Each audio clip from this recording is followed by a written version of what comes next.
Imagine walking into a room where the other person seems to hold all the power.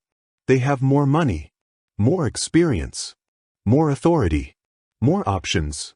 And yet, somehow, you leave that room with exactly what you wanted. What do the world's best negotiators know that most people don't? The truth is this: negotiation is not about being aggressive. It is not about talking louder, demanding more, or forcing people into agreement.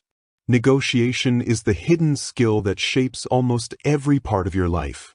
Every salary you earn, every price you pay, every business deal you make, every opportunity you gain, every boundary you set. Even your relationships are, in many ways, negotiations.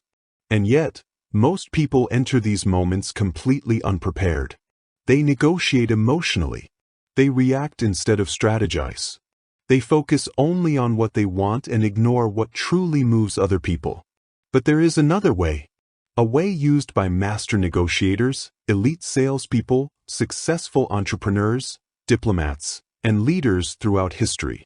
They understand one simple truth: people do not make decisions based only on logic. They make decisions based on emotions, perceptions, fears, desires, and the feeling that they are gaining something valuable. Once you understand this, negotiation stops being a battle and becomes an art. In this audiobook, you will discover 10 powerful principles that can transform the way you negotiate forever. You will learn how to stay calm under pressure, ask questions that reveal hidden information, create powerful first impressions, influence decisions, handle rejection, and structure agreements that work in your favor. Most importantly, you will learn how to negotiate with quiet confidence, without manipulation, without conflict, and without losing your integrity. Because the strongest negotiator is not the person who talks the most. It is the person who understands people the best. So, whether you want a better salary, stronger business deals, more influence, or greater control over your life, this audiobook will give you the tools to achieve it. This is the art of negotiation, how to get what you want every time. And your first lesson begins now. Introduction: the real secret of getting what you want. Most people think negotiation begins when two people sit across from each other and start discussing a price. It doesn't. Negotiation begins long before the first number is mentioned. It begins with how you think. It begins with what you believe you're worth. It begins with how clearly you understand what you want and how well you understand what the other person wants. Think about the last time you tried to convince someone to agree with you. Maybe you were negotiating your salary. Maybe you were buying a car. Maybe you were trying to close a business deal. Maybe you wanted someone to give you more time, a better price, or a second chance. What happened? Did you walk into the conversation with a plan? Or did you simply hope the other person would say yes? That difference is enormous. Because negotiation is not simply about persuasion. It is about strategy. A skilled negotiator doesn't walk into a conversation thinking, "How do I convince this person to give me what I want?" They ask better questions. What does this person actually want? What are they afraid of? What alternatives do they have? What alternatives do I have? What matters most to them? And where can our interests overlap? These questions completely change the game. Imagine two people negotiating the same deal. The first person becomes nervous whenever the other person disagrees. They immediately lower their price. They explain themselves too much. They rush to fill every silence. And when they hear the words, "That's too expensive," they panic. The second person stays calm. They listen. They ask questions. They don't reveal desperation. And when the other person pushes back, they don't immediately make a concession. They simply ask, "What makes you say that?" Now the conversation changes. The first person is reacting. The second person is gathering information. And information is one of the most valuable forms of power in any negotiation. This is why great negotiators often appear remarkably calm. They aren't necessarily more confident than everyone else. They simply understand something most people forget. You don't have to respond to everything immediately.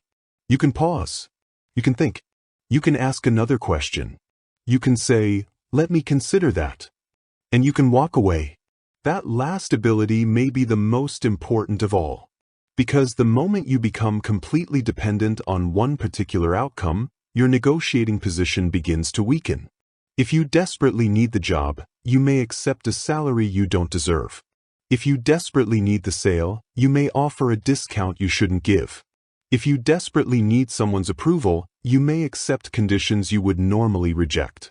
Desperation makes people negotiate against themselves. But when you have options, patience, information, and a clear understanding of your limits, everything changes. You become harder to pressure, harder to manipulate, and much harder to push into a bad agreement. Throughout this audiobook, we're going to break negotiation down into practical principles you can use immediately. You'll learn how to understand hidden motivations, ask better questions, control the frame of a conversation, use anchoring, make concessions strategically, manage emotions, handle rejection, create mutually valuable deals, and, when necessary, walk away. But remember one thing as we begin. The goal isn't to manipulate people. The goal is to understand the game so well that you no longer have to enter it blindly. Because every negotiation is an opportunity to exchange value. And the person who understands value, psychology, timing, and human behavior has a tremendous advantage. So, before your next negotiation, don't simply prepare your arguments. Prepare your mind. Know what you want. Know what you can accept. Know what you can offer. Know what the other side values. And most importantly, know that you always have a choice. Once you understand that, negotiation stops being something you fear and becomes a skill you can master. Chapter 1. Stop thinking like a beggar. There is a hidden weakness that can destroy even the strongest negotiation strategy. It isn't a lack of intelligence. It isn't a lack of experience. And it isn't even a lack of power. It is desperation. The moment you desperately need the other person to say yes, you have already given away part of your power. Think about it. Imagine you're negotiating for a new job. You have been unemployed for 6 months. Your savings are running low. You have bills waiting at home, and this is the first company that has shown serious interest. The interviewer offers you a salary that is significantly lower than what you expected. You know you're worth more. But instead of negotiating, you immediately say, "That's fine. I'll take it." Now imagine another candidate with almost identical qualifications. This person has another offer waiting. They like your company, but they don't need it. When the same salary is offered, they calmly respond, "I appreciate the offer. Based on the responsibilities of the position and the value I can bring, I'd be more comfortable at a higher level." Is there flexibility in the compensation? Same job, similar skills, completely different negotiating position. But because one person needs the deal, the other person wants the deal. And there is a world of difference between those two states of mind. Wanting something versus needing it. One of the first lessons of negotiation is learning to separate desire from dependence. You can strongly want an outcome without becoming dependent on it. That distinction gives you emotional control. When you believe you absolutely must get the deal, every disagreement feels dangerous. A low offer feels like an insult.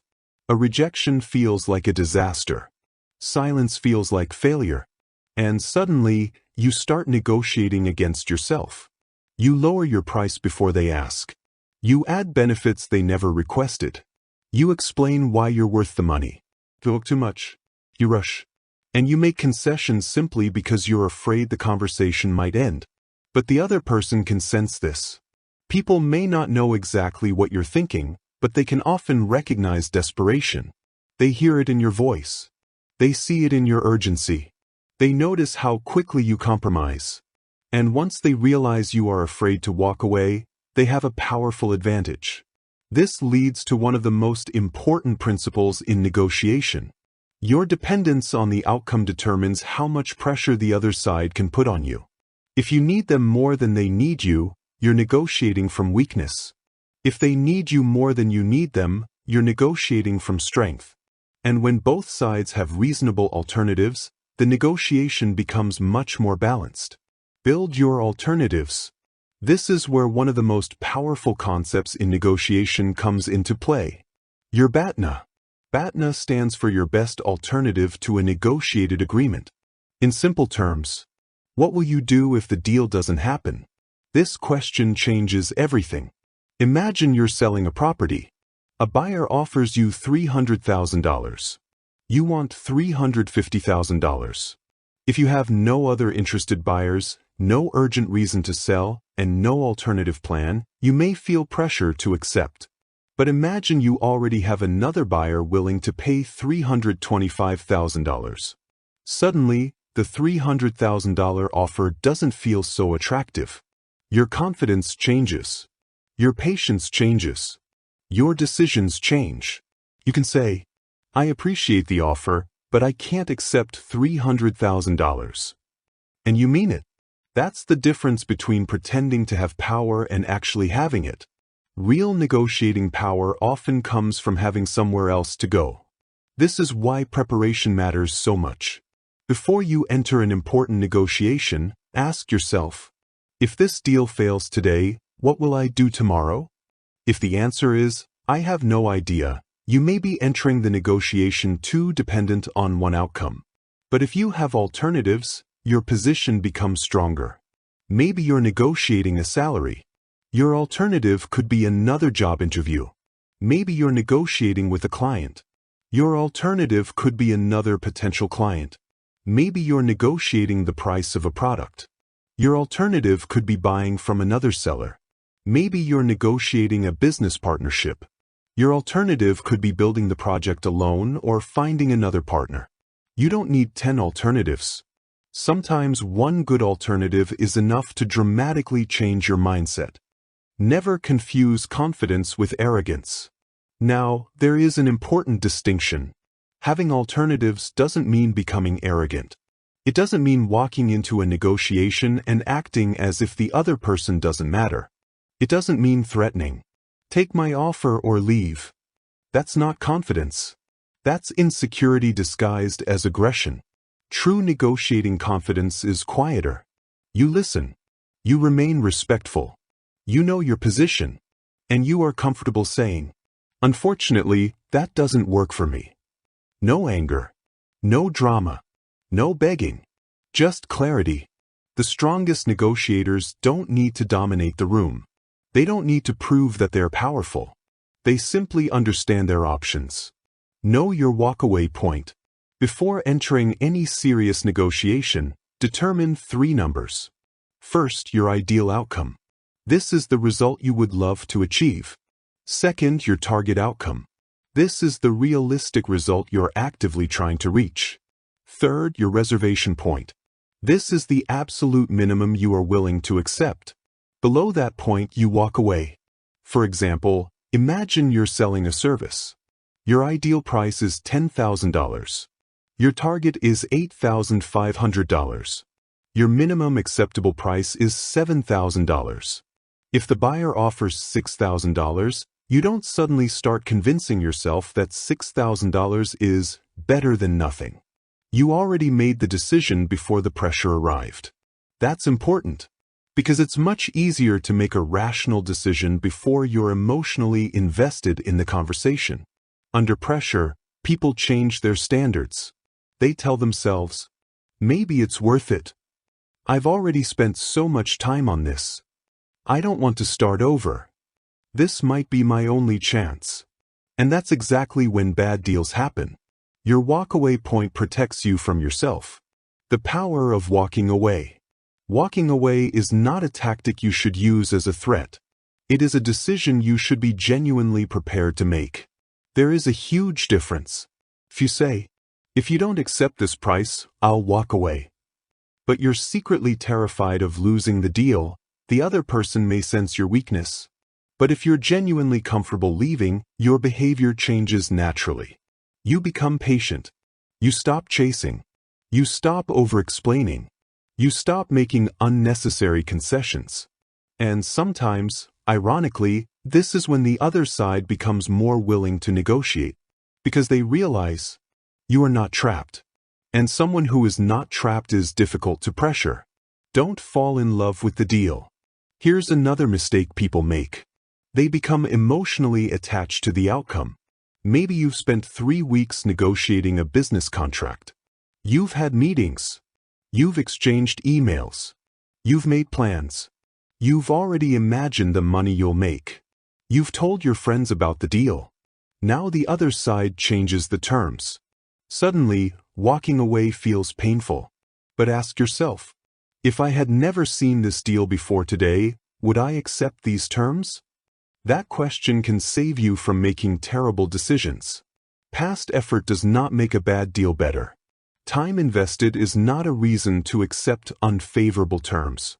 Your emotions may say, I've come too far to quit.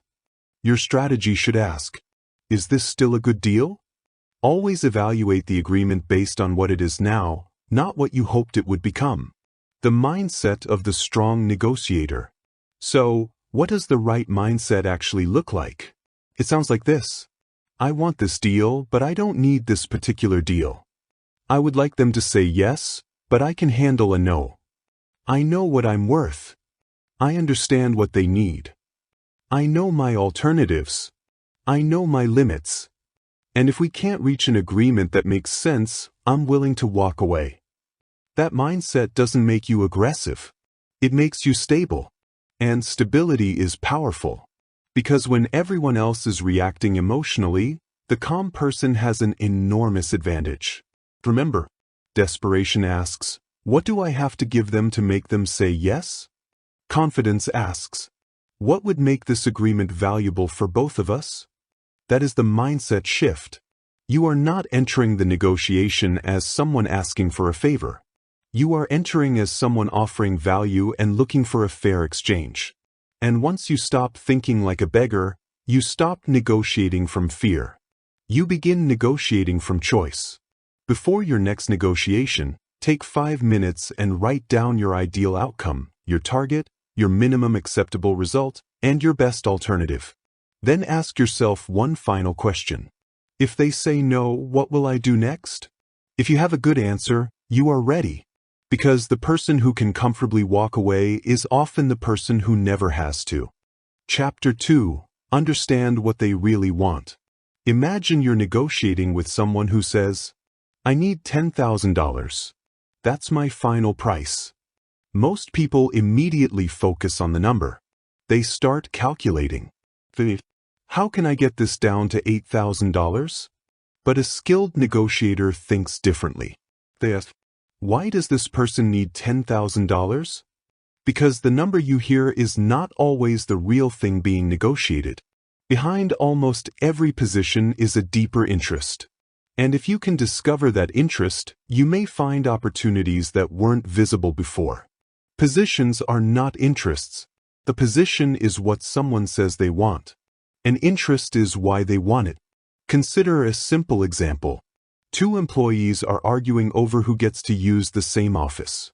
One says, I want this office. The other says, no, I need this office. It looks like a fight over a room. But suppose you ask the first employee, why is this office important to you? They say, it's quieter. I need to concentrate on financial reports. Then you ask the second, why do you need it? They respond, because clients visit me throughout the day, and I need a professional space for meetings. Now something interesting has happened. The problem wasn't really the office. One person needed quiet. The other needed privacy and presentation. Once you understand the underlying interests, you have more options. Perhaps one person can use another quiet room. Perhaps the company can provide a meeting room for client visits. Perhaps they can use the office at different times. The conflict becomes easier to solve because you stopped arguing over positions and started looking for interests. This is one of the most powerful habits you can develop as a negotiator. Don't stop at what people say they want. Discover why they want it. The 5 hidden drivers. When people negotiate, their real motivations often fall into a few broad categories. They may want money, but they may also want security. They may want recognition. They may want control. They may want convenience. They may want speed. They may want to avoid risk. Or they may simply want to feel respected. Consider a business owner negotiating with the potential client. The client says, "Your price is too high." A weak negotiator immediately discounts the price. But what if price isn't actually the problem? Maybe the client is worried about risk. Maybe they've hired someone before and received poor results. Maybe they're unsure whether your company can deliver. Maybe they need the project completed faster. Maybe their budget has already been approved at a specific level. The statement "your price is too high" tells you almost nothing by itself. So instead of defending yourself, ask, compared with what? Is the price the main concern, or is there something else you're trying to solve? Now you're gathering information. And information gives you options. Listen for the real problem. One of the biggest mistakes in negotiation is listening only to respond. You're waiting for your turn to speak. The other person says something, and instead of thinking about what it reveals, you're already preparing your counterargument. Skilled negotiators listen differently. They listen for clues. They notice repeated words. They notice emotional reactions. They notice what the other person avoids. And they notice what suddenly becomes important when certain subjects come up. Imagine a customer says, "I don't mind paying more. I just need this delivered by Friday." That's valuable information. The customer's real priority may not be price. It's timing. Now you have something to work with. Perhaps you can't reduce the price, but perhaps you can offer faster delivery. The deal becomes easier because you are no longer trying to solve the wrong problem. Ask the second question. Here's a simple technique you can use almost anywhere. Whenever someone tells you what they want, ask, "Why is that important to you?" Then listen. After they answer, sometimes ask again, "What makes that especially important right now?" This isn't an interrogation. It's curiosity. You're trying to understand the structure beneath their request. For example, "I need this project finished in 2 weeks. Because we're launching a new product." Why is the launch date important? Because our investors are coming to see the product. Now you know something you didn't know before. The deadline isn't arbitrary. It's connected to an investor presentation. That could completely change how you negotiate.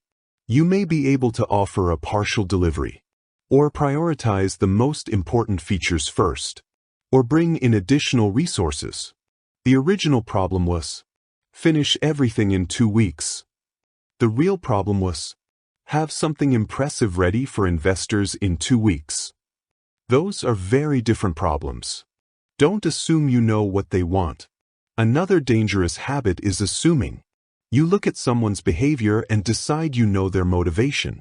They are negotiating aggressively because they want the cheapest price. Maybe.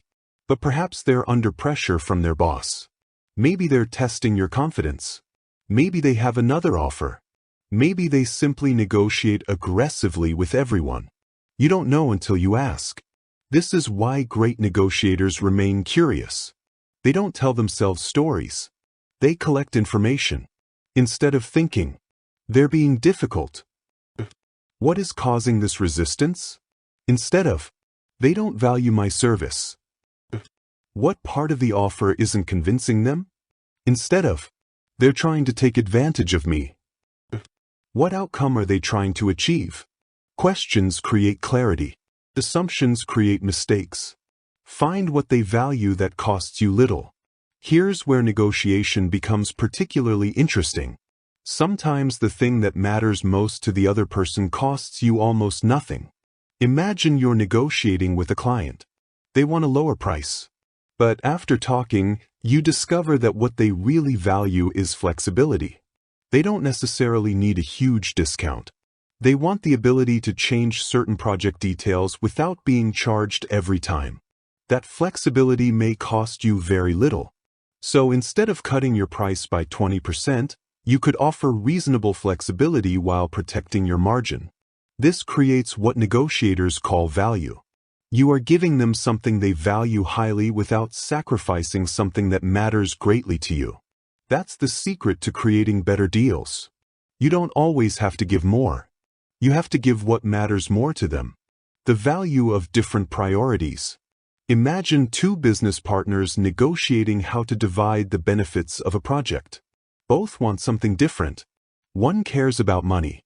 The other cares about visibility and control. If both partners insist on dividing everything equally, they may create unnecessary conflict. But if they recognize their different priorities, they can design a better arrangement. The first receives a larger financial share. The second receives greater control and public recognition. Both may leave feeling that they won. This is why negotiation isn't always about compromise. Compromise means meeting somewhere in the middle. Good negotiation often means discovering that the middle wasn't the best solution in the first place. The 3 questions to ask. Before your next negotiation, write down these 3 questions. What does this person say they want? That's the position. Why do they want it? That's the interest. What matters to them even more than that? That's where you may discover leverage. And don't forget to ask the same questions about yourself. What do you actually want? Is it the money? The recognition? The security? The speed? The relationship? The flexibility? Knowing your own interests makes you a better negotiator because it prevents you from fighting over things that don't actually matter. The most powerful person in the room may be the best listener. Think about what happens when you truly listen to someone. They start explaining themselves. They reveal priorities. They mention concerns. They tell you what they value. Sometimes they even reveal their weaknesses without realizing it. Meanwhile, you don't have to reveal everything about yourself. You are learning. This is why silence can be so valuable. You don't need to fill every empty space with words. Give people room to explain. Let them talk. Let them tell you what matters. Then use that information to build a better proposal. The goal isn't to trick them. The goal is to understand the problem so well that you can propose something genuinely compelling. The final lesson. The next time someone says, "I want this," don't immediately ask, "How do I give them that?" Why do they want it? That single question can completely change the negotiation. Because people negotiate over positions. Great negotiators discover interests. People say they want money. Maybe they want security. People say they want a discount. Maybe they want to feel they're getting a good deal. People say they want control. Maybe they're afraid of being exposed to risk. People say they want speed. Maybe there's a deadline you haven't discovered. The words are only the surface. Your job is to understand what lies underneath. And once you understand what truly matters to the other side, you can stop fighting over demands and start creating solutions. Remember, the person who understands what everyone wants has an enormous advantage over the person who only knows what they want. Chapter 3. Ask questions that change the game. There is a moment in almost every negotiation when people reveal more than they intended. It usually doesn't happen because you made a brilliant argument. It happens because you asked the right question and then stayed quiet long enough to hear the answer. Most people underestimate the power of questions. They think negotiation is about having the strongest arguments. It's not. A strong negotiator doesn't walk into a conversation determined to prove that they're right. They walk in determined to understand. Because the person who understands the situation best usually has more options. And the easiest way to understand a negotiation is to ask questions. The talking trap. Imagine you're selling a service to a potential client. The client says, "Your price is higher than what we're expecting." You immediately respond, "Well, our price is higher because we use better technology, we have more experience, our team is highly qualified, and we provide better support than most of our competitors." You keep talking. You explain. You defend. You give more information. But notice what happened. The client gave you one piece of information. Your price is high. And instead of investigating what that actually means, you immediately started defending yourself. You may have just made the negotiation harder. A better response would be, What were you expecting? Then stop. Let them answer. Maybe they say, we were expecting around $8,000. Now you have information. Or perhaps they say, we don't actually have a fixed budget. We're just comparing providers. That's even more valuable. Now you know the problem isn't necessarily your price. They're evaluating alternatives. The question opened the door. Your talking would have closed it. Questions create information. Every negotiation contains information you don't have. You don't know everything about the other person's. Budget deadline a priority as alternatives authority concerns pressuris expectations. Your job is to discover as much of this as possible. This doesn't mean interrogating people. It means having a genuine conversation where your questions gradually reveal the structure of the deal. Start broad. Then become more specific. For example, what are you hoping to achieve? What matters most to you? What concerns you about the current proposal? If we solved that concern, would you feel comfortable moving forward? Each question moves you closer to the real issue. The power of what? Some questions are particularly useful because they encourage explanation rather than simple yes or no answers. Instead of asking, do you like the proposal?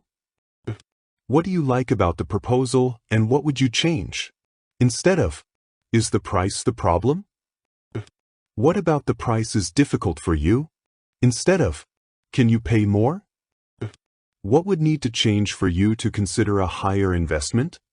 The difference is subtle, but the second version creates conversation. And conversation creates information. Ask, how, without sounding confrontational.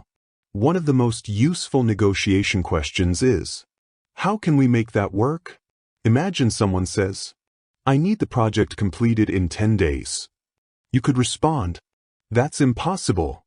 Negotiation over.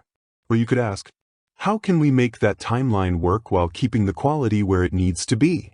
Now you're solving a problem together. Perhaps you discover they only need the most important part of the project in 10 days. Perhaps they can provide materials earlier. Perhaps you can adjust the scope. Perhaps they can pay for additional resources. The question transforms a demand into a problem-solving exercise. Ask questions that expose the obstacle. Sometimes negotiations stall because nobody has identified the actual obstacle. You keep making offers. They keep rejecting them. You're both moving nowhere. This is when you need a direct question. What is the biggest thing preventing us from moving forward? Then listen carefully. The answer may surprise you. They might say, honestly, I'm not sure my partner will approve it. Now you know you're not negotiating with the real decision maker. Or they might say, we've had a bad experience with another company. Now the problem is trust. Or, we simply don't have the budget this quarter. Now timing is the issue. Or, I like everything, but I'm worried about the delivery deadline. Now the problem is risk. Without the question, you could spend an hour solving problems that don't exist. The question behind the question. Sometimes the most important information is hidden inside a simple statement. Someone says, I need to think about it. Most people respond, of course, take your time. And the conversation ends. But a skilled negotiator may ask, absolutely. What specifically would you like to think through? That's a powerful question. Because, I need to think about it, could mean many things. Maybe they aren't convinced. Maybe they need approval. Maybe they think the price is too high. Maybe they're comparing you with someone else. Maybe they're interested but afraid of making the wrong decision. You won't know unless you ask. Another example. I need to speak to my partner. Instead of simply saying, okay. What do you think your partner will want to know before making the decision? Now you're learning what objections are likely to appear, and you can address them before the conversation even happens. Don't ask questions just to manipulate. Questions are powerful, but power without judgment becomes manipulation. Your goal isn't to trap people into saying something they regret. Your goal is to understand. If the other person feels interrogated, they'll become defensive. So your questions should sound natural. Listen to their answer. Respond to what they said. Then ask the next question. Good negotiation should feel like a conversation, not an interrogation room. Use calibrated questions. Some of the strongest negotiation questions begin with what, how, what. For example, what would make this agreement work for you? How would you like to structure the payment? What would prevent us from moving forward? How did you arrive at that number? What would you need from us to feel comfortable? Why are these questions so effective? Because they make the other person think. You aren't telling them what to do. You're asking them to participate in solving the problem. And people are often more committed to solutions they helped create. The silence after the question.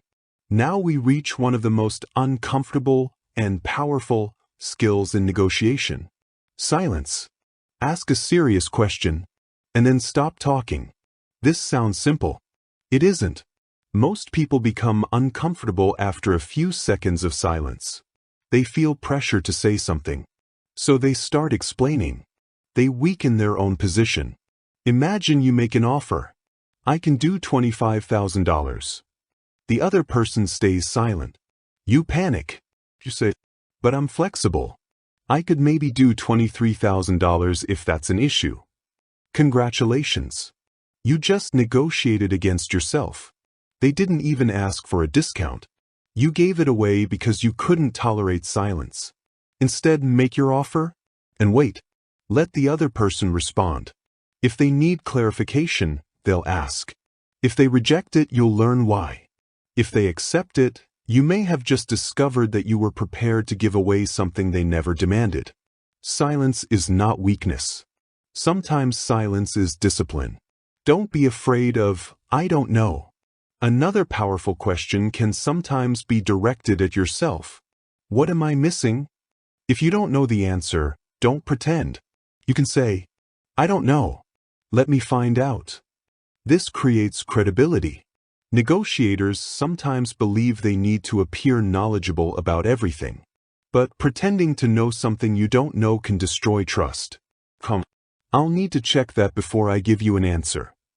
Is often more powerful than a confident but inaccurate response. Turn objections into questions. Suppose a customer says, that's too expensive. Instead of immediately defending the price, ask, what would make the investment worthwhile for you? Suppose an employer says, we can't offer that salary. What flexibility do you have in the overall compensation package? Suppose a supplier says, those are our standard terms. What would need to happen for you to offer different terms?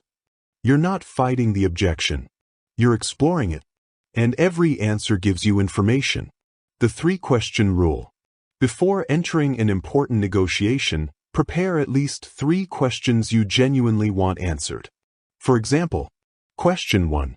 What is most important to you in this agreement? Question 2. What is your biggest concern with the current proposal?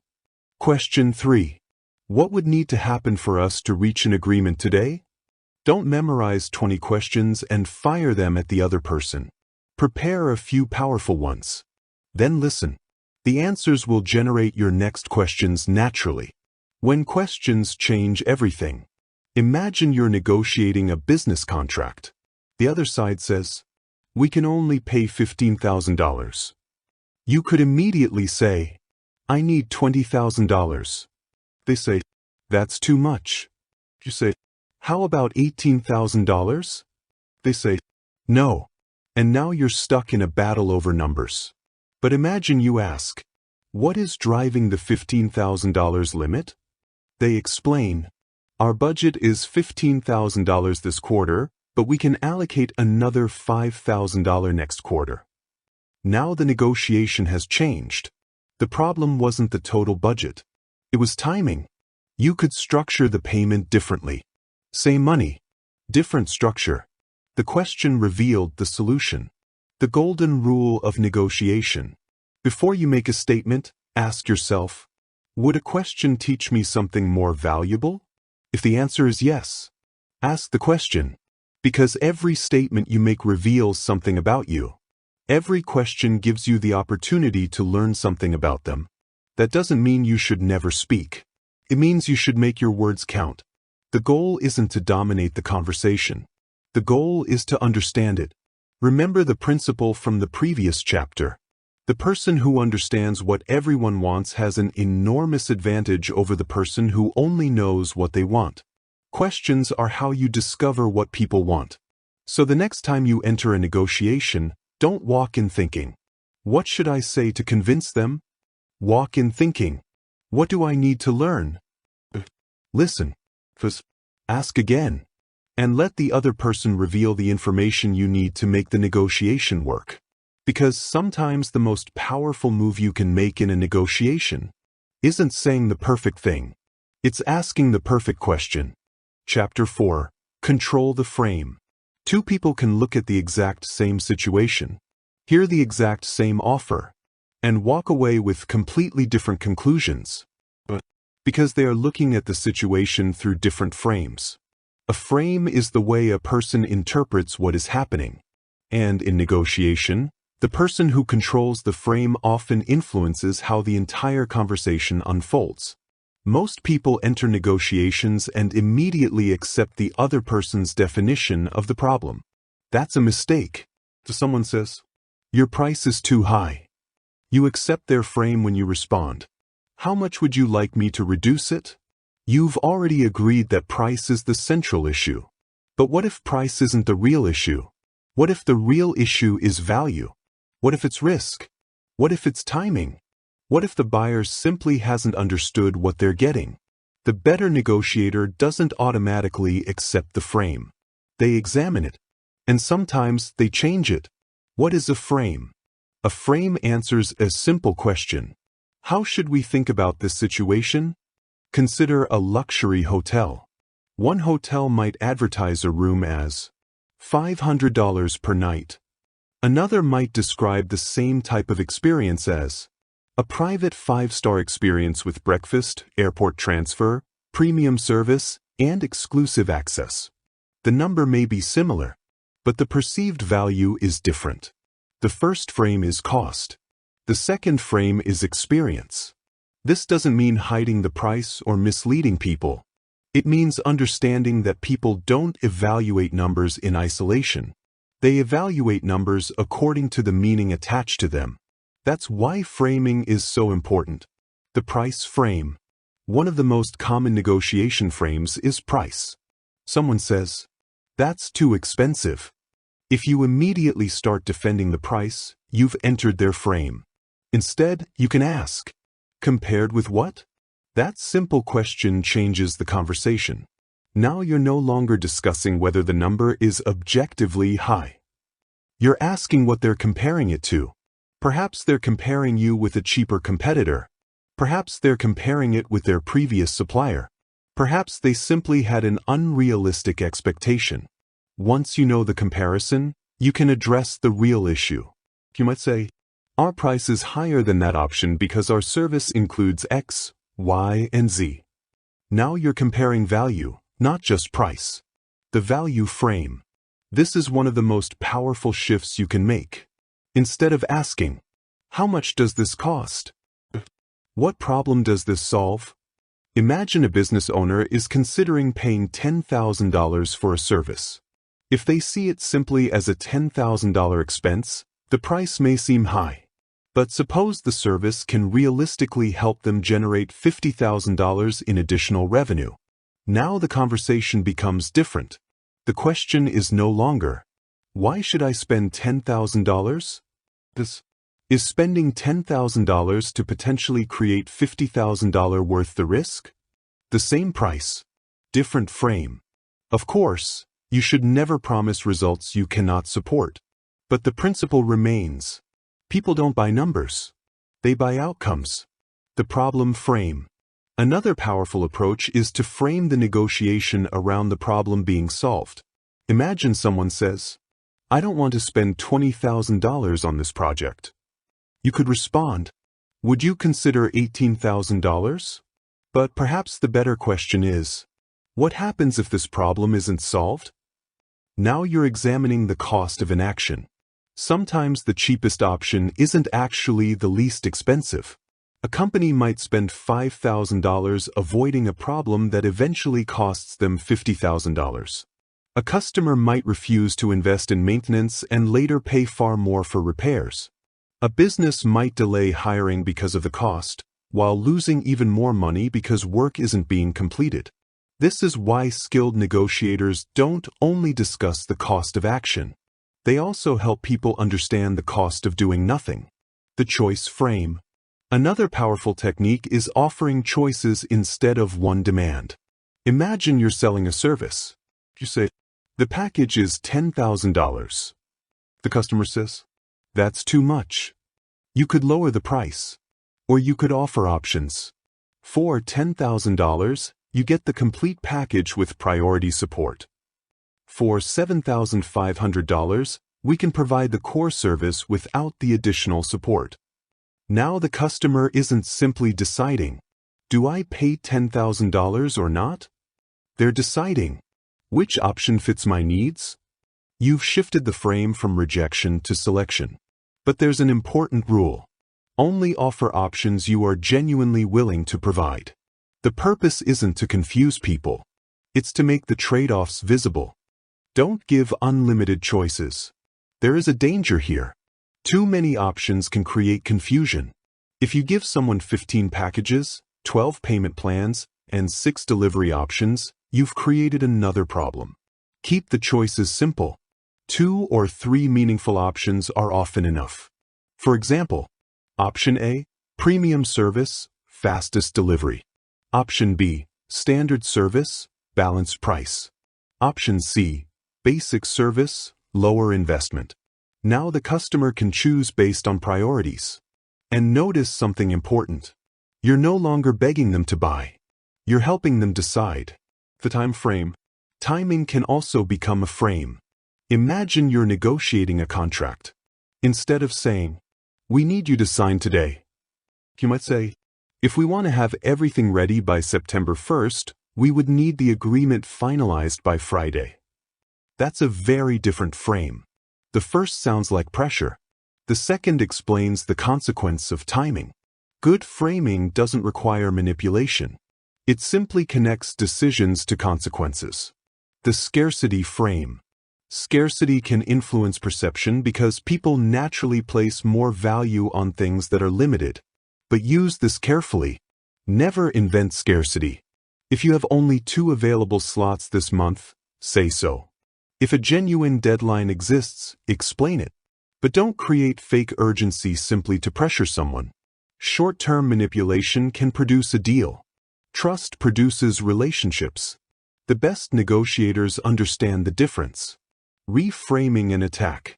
Sometimes the other person will intentionally or unintentionally frame you negatively. For example, "You're asking for too much." You could become defensive. "I'm not asking for too much." Now you're arguing over whether you're unreasonable. Instead, reframe.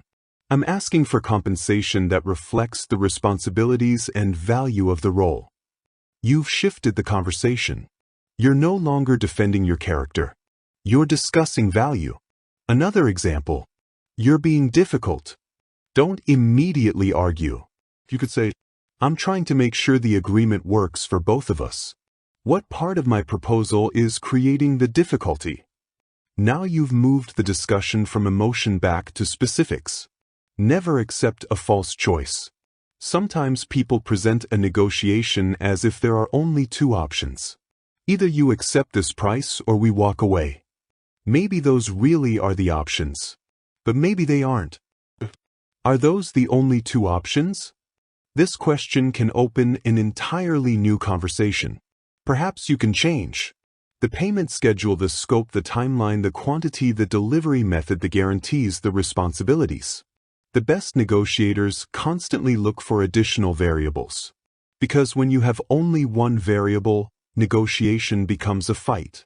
When you have 5 variables, it becomes a design problem. Frame the other person as a partner in the solution. There's another subtle but powerful shift. Instead of treating the other person as an opponent, treat them as someone helping you solve the problem. For example, What would you recommend we change to make this workable? Now they are participating in the solution. They may suggest something you hadn't considered. And because the idea came from them, they may be more committed to it. This is one reason questions and framing work so well together. You're not simply telling people what to think. You're guiding the conversation toward productive thinking. The frame of confidence. Your own behavior creates a frame too. If you constantly apologize for your price, you communicate uncertainty. If you say, "I'm sorry, I know it's expensive, but maybe we could," you have already weakened your position. Compare that with, "Our price is $15,000 because the package includes A, B, and C." No unnecessary apology. Confidence doesn't mean pretending you're perfect. It means being comfortable standing behind a reasonable offer. Change the question.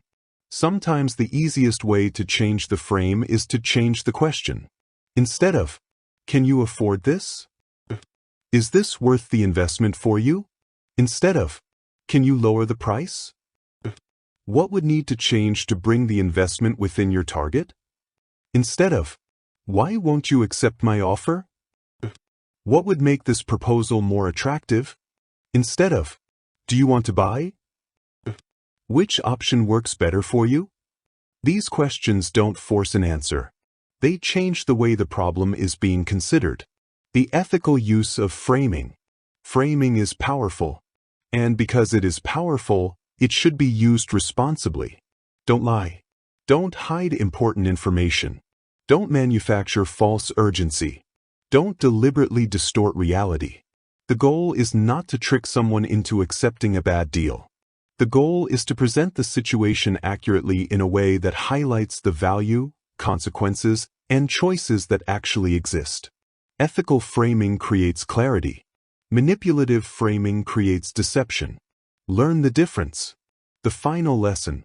The next time someone says, "That's too expensive," don't immediately reach for a discount. First, ask yourself, what frame are we currently negotiating inside? Is this about price? Or is it about value? Is it about money? Or is it about risk? Is it about urgency? Or is it about trust? Is it about refusing your offer? Or is it about finding an option that feels safe?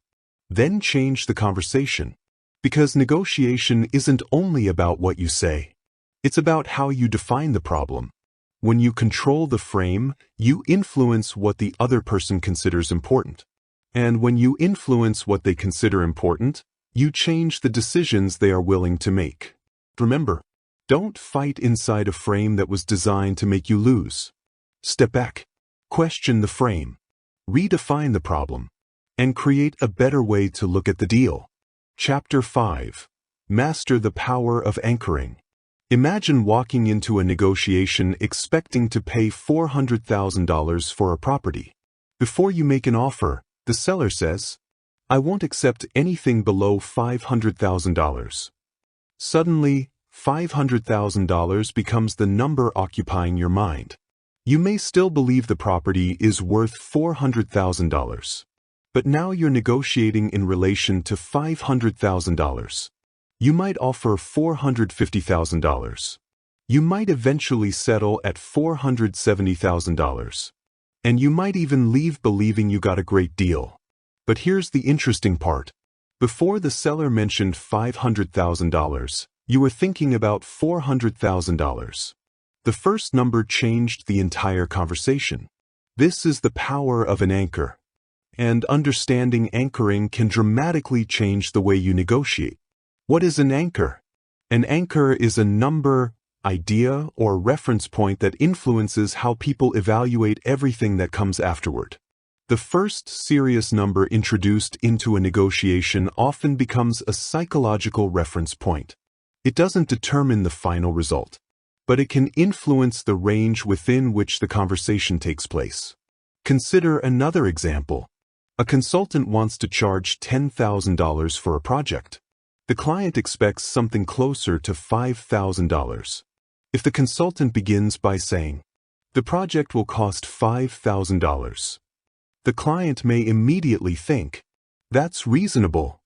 But if the consultant has legitimate reasons to value the project at $12,000 and explains, based on the scope, timeline, and resources required, the investment is $12,000.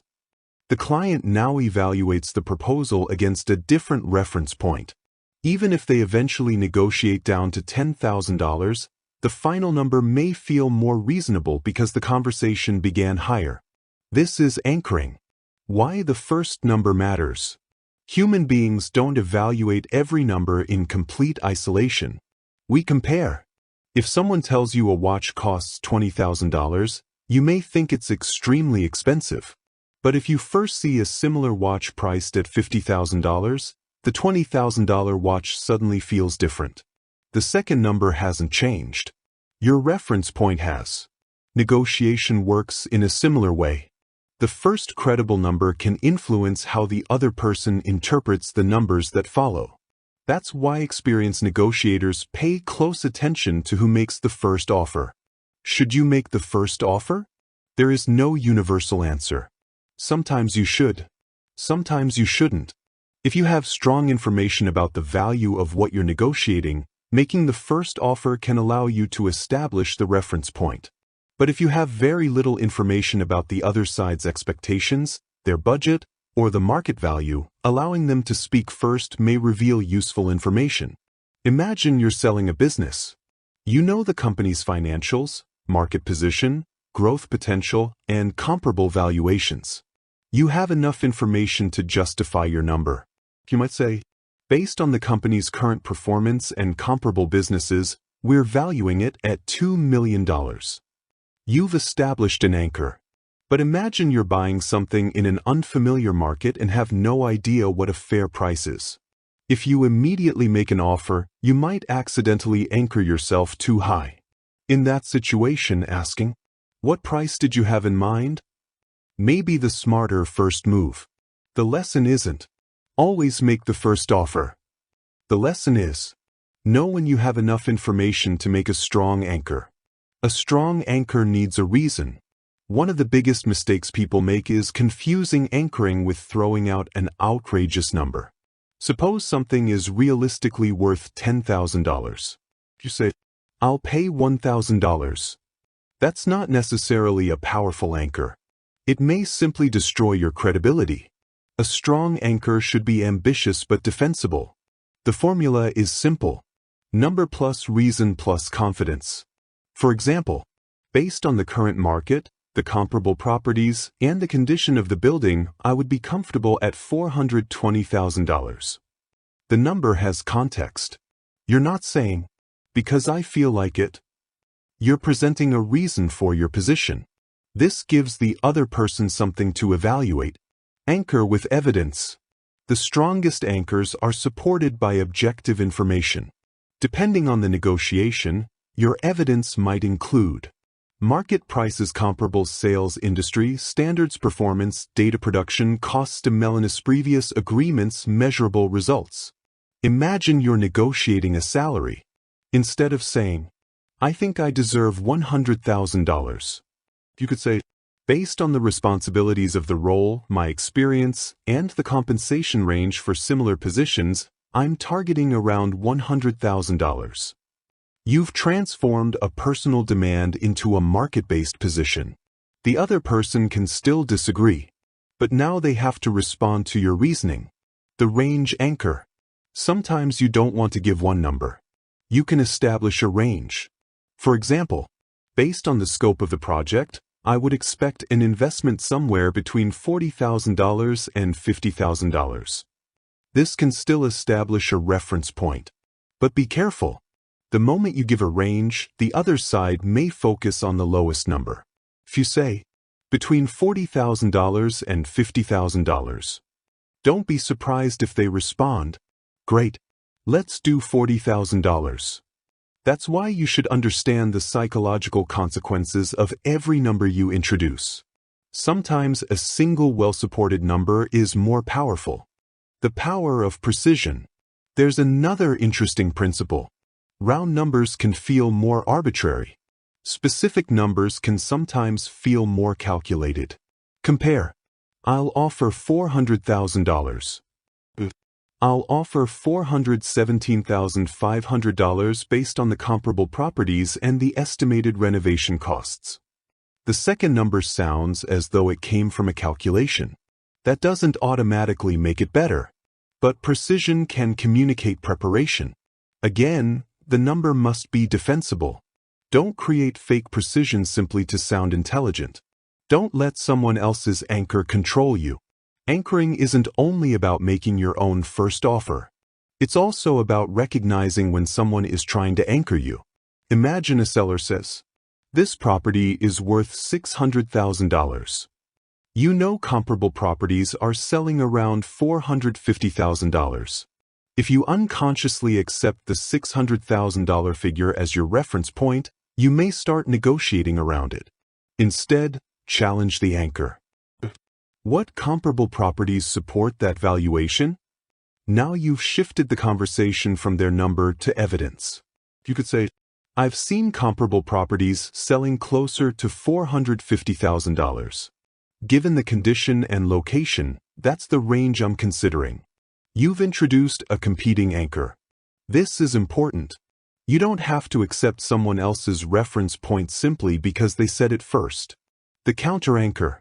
When someone gives you an unreasonable anchor, don't panic. First, evaluate, then establish your own reference point. Suppose someone says, "I need at least $100,000.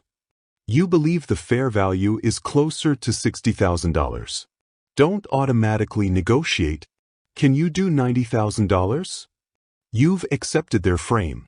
Instead, based on the current market and the actual scope of the opportunity, I'm looking at something closer to $60,000. Now you have created a competing anchor. The negotiation is no longer $100,000 versus whatever I can tolerate. This $100,000 versus $60,000. And now the discussion can move toward the evidence. Anchoring is not magic. It's important to understand what anchoring cannot do. You cannot simply announce a ridiculous number and expect reality to bend around it. If your anchor is completely disconnected from the facts, the other person may reject it immediately. Worse, you may damage your credibility. Anchoring works best when the number is ambitious, credible, and supported by reasoning. Think of an anchor as establishing a starting point for a conversation, not as controlling someone's mind. When not to anchor, sometimes the smartest move is not to reveal your number first. If you have limited information, asking questions may be more valuable. For example, what budget have you allocated for this project? What range are you currently considering? How are you evaluating competing offers? What would make this investment acceptable? These questions can reveal the other person's expectations. Once you have more information, you can decide whether to introduce your own number. Remember the lesson from Chapter 3. Information creates options. Don't sacrifice information simply because you want to be the first person to say a number. Anchoring in everyday life. Anchoring isn't limited to business. It happens everywhere. A landlord sets an asking price. A car dealer gives you a starting price. An employer gives you a salary range. A freelancer quotes a project. A customer asks for a discount. A contractor estimates a renovation. Even when you're negotiating with family or friends, the first proposal can influence the discussion. Imagine someone asks, "How about we spend $2,000 on the trip?" Even if you hadn't decided how much you wanted to spend, your mind now has a reference point. You might counter with $1,500. But if they had said $1,000 first, you might have countered with $800. Same conversation, different starting point. Never anchor against yourself. This is one of the most important warnings in negotiation. Don't make an offer, then immediately reduce it yourself. For example, "I charge $10,000.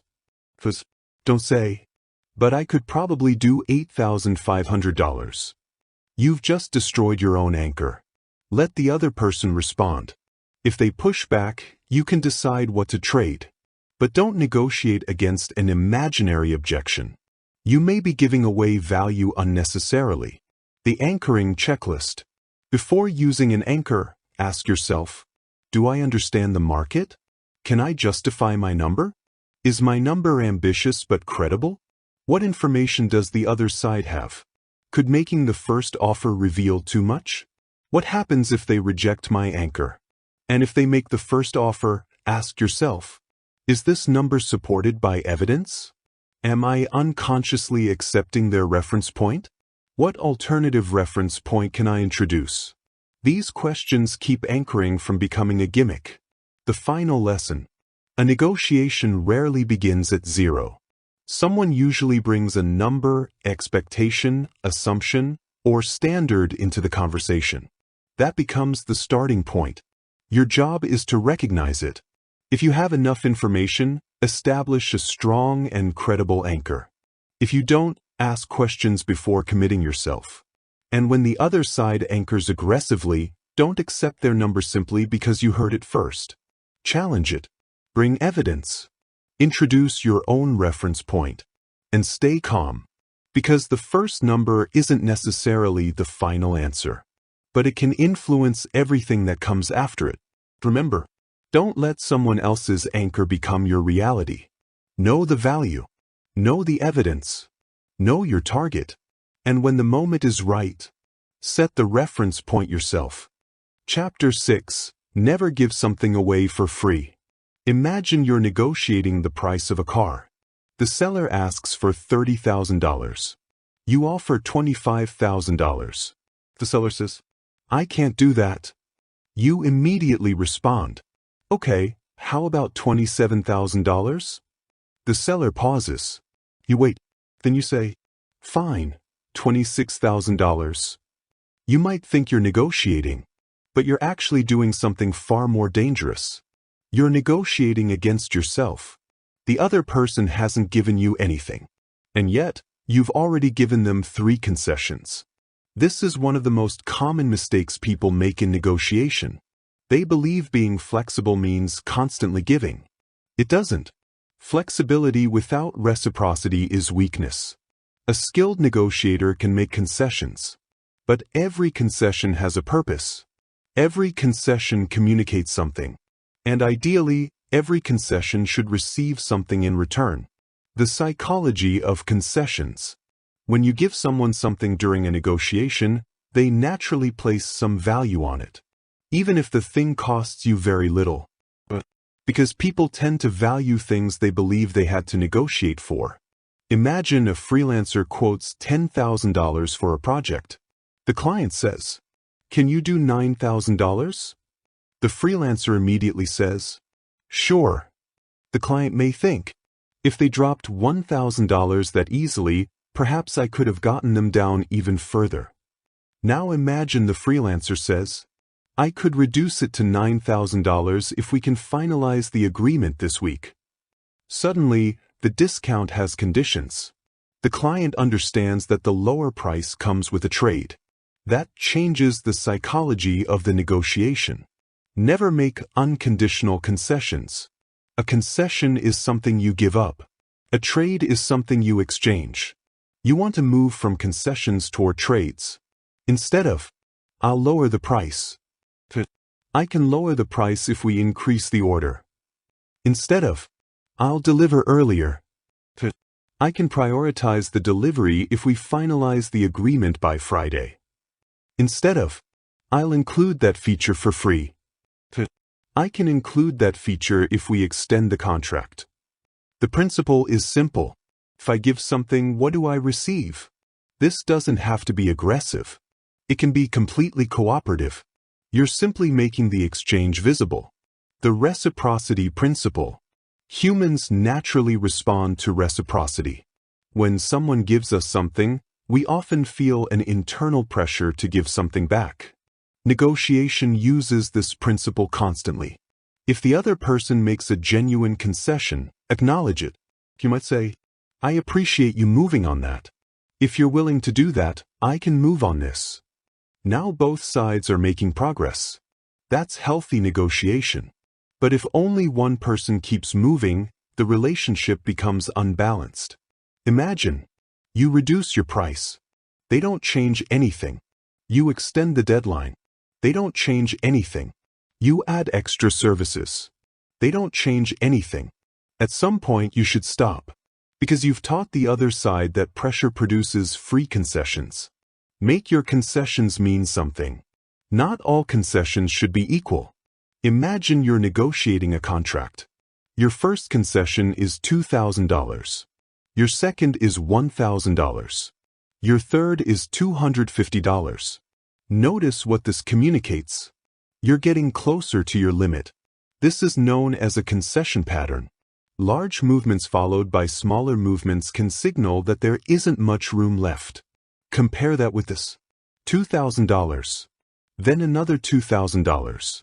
Then another $2,000. What does that communicate? It suggests there may be plenty more available. The other person may reasonably think, if they gave me $2,000 3 times, perhaps they'll give me another $2,000. Your concession pattern teaches people how much pressure to apply. Don't move too quickly. Suppose you've offered $10,000. The other person says, "That's too high." Don't immediately jump to $9,000. What would make the difference? What specifically is preventing you from moving forward? You may discover that the price isn't actually the issue. Maybe they need a different payment schedule. Maybe the timeline doesn't work. Maybe they want additional support. Maybe they're uncertain about the outcome. If you reduce your price before discovering the problem, you may be solving the wrong problem. Concessions should have a cost. Here's a powerful rule. Don't make a concession that costs you something without making its value clear. Imagine you provide a service. Your client asks for an additional revision. You say, "Sure." They ask for another. "Sure." Then another. "Sure." Eventually, the project has expanded far beyond what you originally agreed to. The problem isn't that you were generous. The problem is that you made generosity invisible.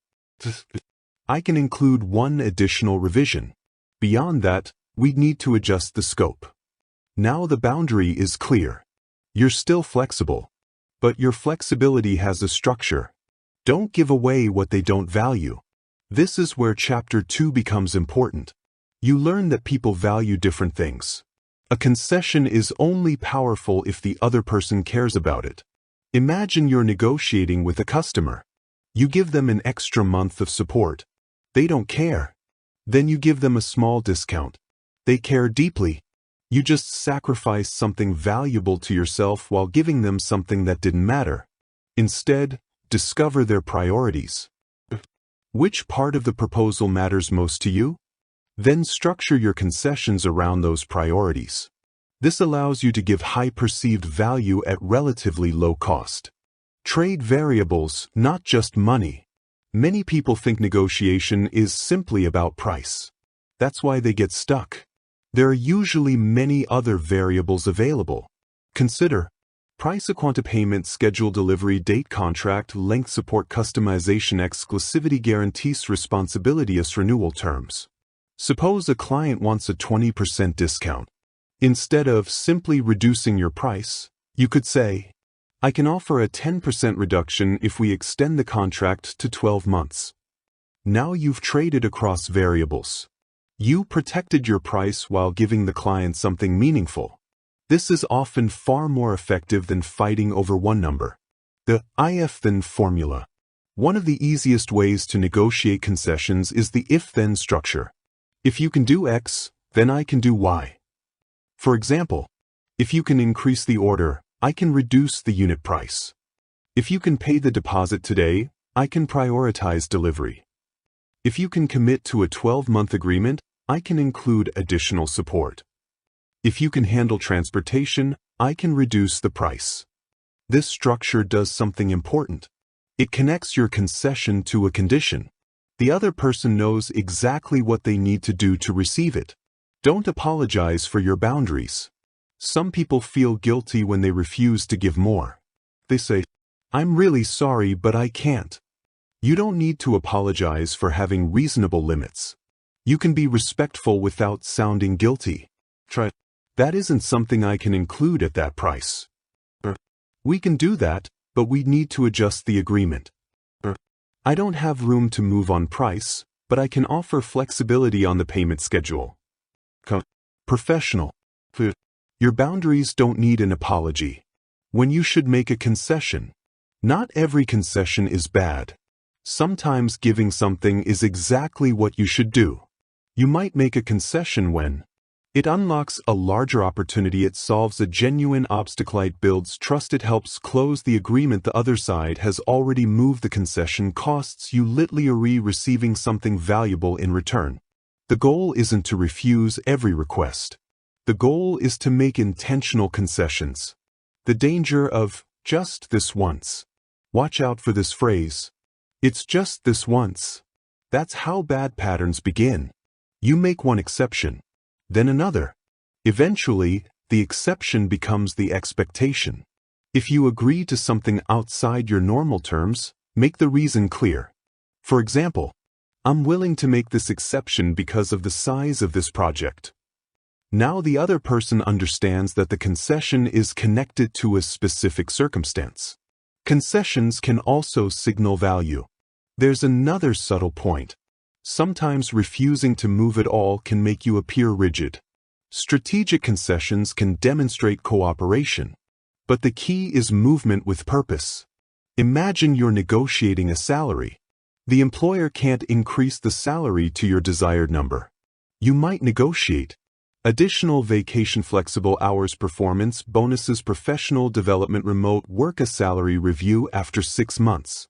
Now you're demonstrating flexibility without abandoning your priorities. This is what sophisticated negotiation looks like. You aren't saying, I'll take anything.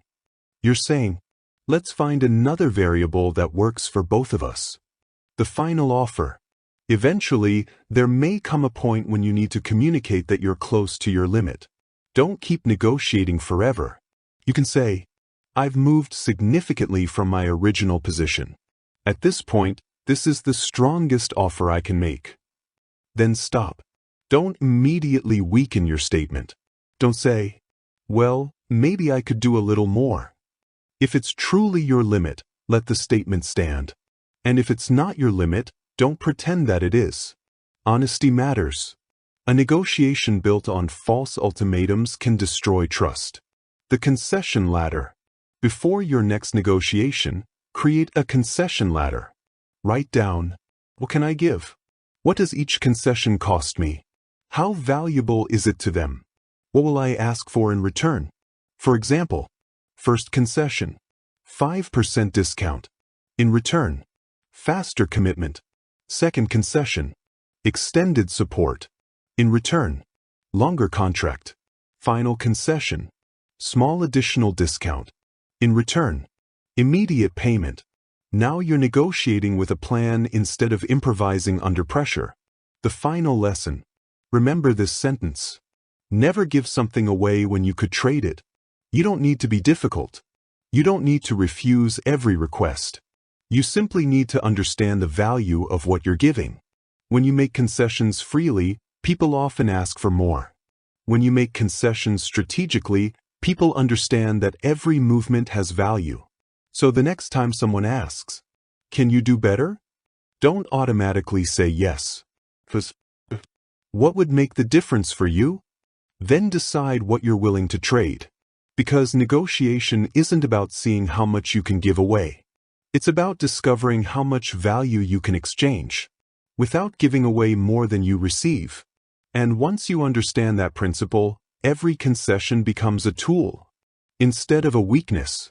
Chapter 7. Use emotion without becoming emotional. You can have the perfect strategy, the perfect offer, the perfect argument, and still lose the negotiation. Because people don't make decisions with logic alone. They make decisions with emotions. Fear, excitement, frustration, insecurity, the desire to feel respected, the desire to feel in control. And sometimes, the strongest force in a negotiation isn't the number on the table. It's the emotion surrounding that number. This is why emotional intelligence is one of the most valuable skills a negotiator can develop. You don't need to eliminate emotions. You need to understand them. And most importantly, you need to prevent your emotions from making decisions for you. The emotional negotiation. Imagine you're negotiating the sale of a property you've owned for years. The buyer makes an offer far below what you expected. You feel insulted. How dare they offer me that? You immediately respond, "That's ridiculous. I'm not even going to consider it." The buyer walks away. Maybe the offer really was too low, but perhaps there was room for negotiation. Your decision wasn't based on strategy. It was based on emotion. Now reverse the situation. You're buying a property you've wanted for months. The seller finally agrees to negotiate. You're excited. You've already imagined owning the property. You've mentally moved in. Now the seller asks for slightly more than you wanted to pay. Because you're emotionally attached, you agree immediately. Later, you realize you overpaid. Same problem. Different emotion. The first person was controlled by anger. The second was controlled by excitement. Both lost control of the negotiation. Emotions are information. The answer isn't to become emotionless. Emotions contain information. If someone becomes unusually defensive, something may matter deeply to them. If they become impatient, there may be a time pressure. If they suddenly become quiet, they may be thinking, doubting, or uncomfortable.